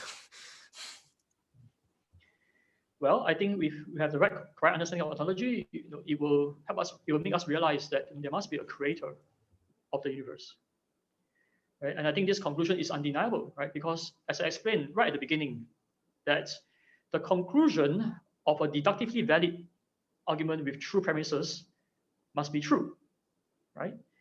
And I already explained that the Kalam cosmological argument is deductively valid. And in fact, the premises are obviously true and they are defensible, right? I mean, it seems obviously true to me that an infinite regress is not possible, right? And we can show this, right? It's not only obviously true, it's defensible, right? I mentioned that there's a number of arguments which prove that this is the case, right? The Green Reaper argument, my causal dependence argument, etc., right? So it is true that there is no infinite regress and that there's no causal loop that avoids the first cause, and therefore there must be a first cause, right? And it is also obviously true that whatever begins to exist has a cause, right? It is so obvious, it is so plausible, and it can be defended by a modus tollens argument, which is a sound argument, right? And therefore it must be true, right, that whatever begins to exist has a cause. And then the conclusion of the libertarian freedom of the first cause follows necessarily, right, from the preceding premises. Right? And therefore, we have the conclusion of a sound argument, which is that a creator of the universe exists. Right? And so this conclusion is undeniable, given that the conclusion of a sound argument must be true. Right? And so God exists. Yeah, I mean, and the Modus Tollens argument, when you present the three reasons, it lays out the implications that you have to accept if you accept that something could have an uncaused beginning. You show that these implications are actually incompatible with what Oppy is proposing with the necessity of an uncaused beginning universe. So like, it's just, yeah, this is airtight. I mean, okay, so Andrew, I'll tell you, like, the first time I watched this, I was like, man, did Andrew lose? I got kind of worried. And then when we reviewed this, I'm like, before I was, okay, so I'll admit to you, Andrew, I was agnostic about the Kalam argument before. I was like, oh, there's some good things here, but I'm not sure. After this, yeah, I'm convinced. You got me. Well, praise the Lord. Yeah, right. Oh, well, Andrew, thank you so much for coming on to my show. This is gonna make headlines. This is gonna make headlines. Yeah.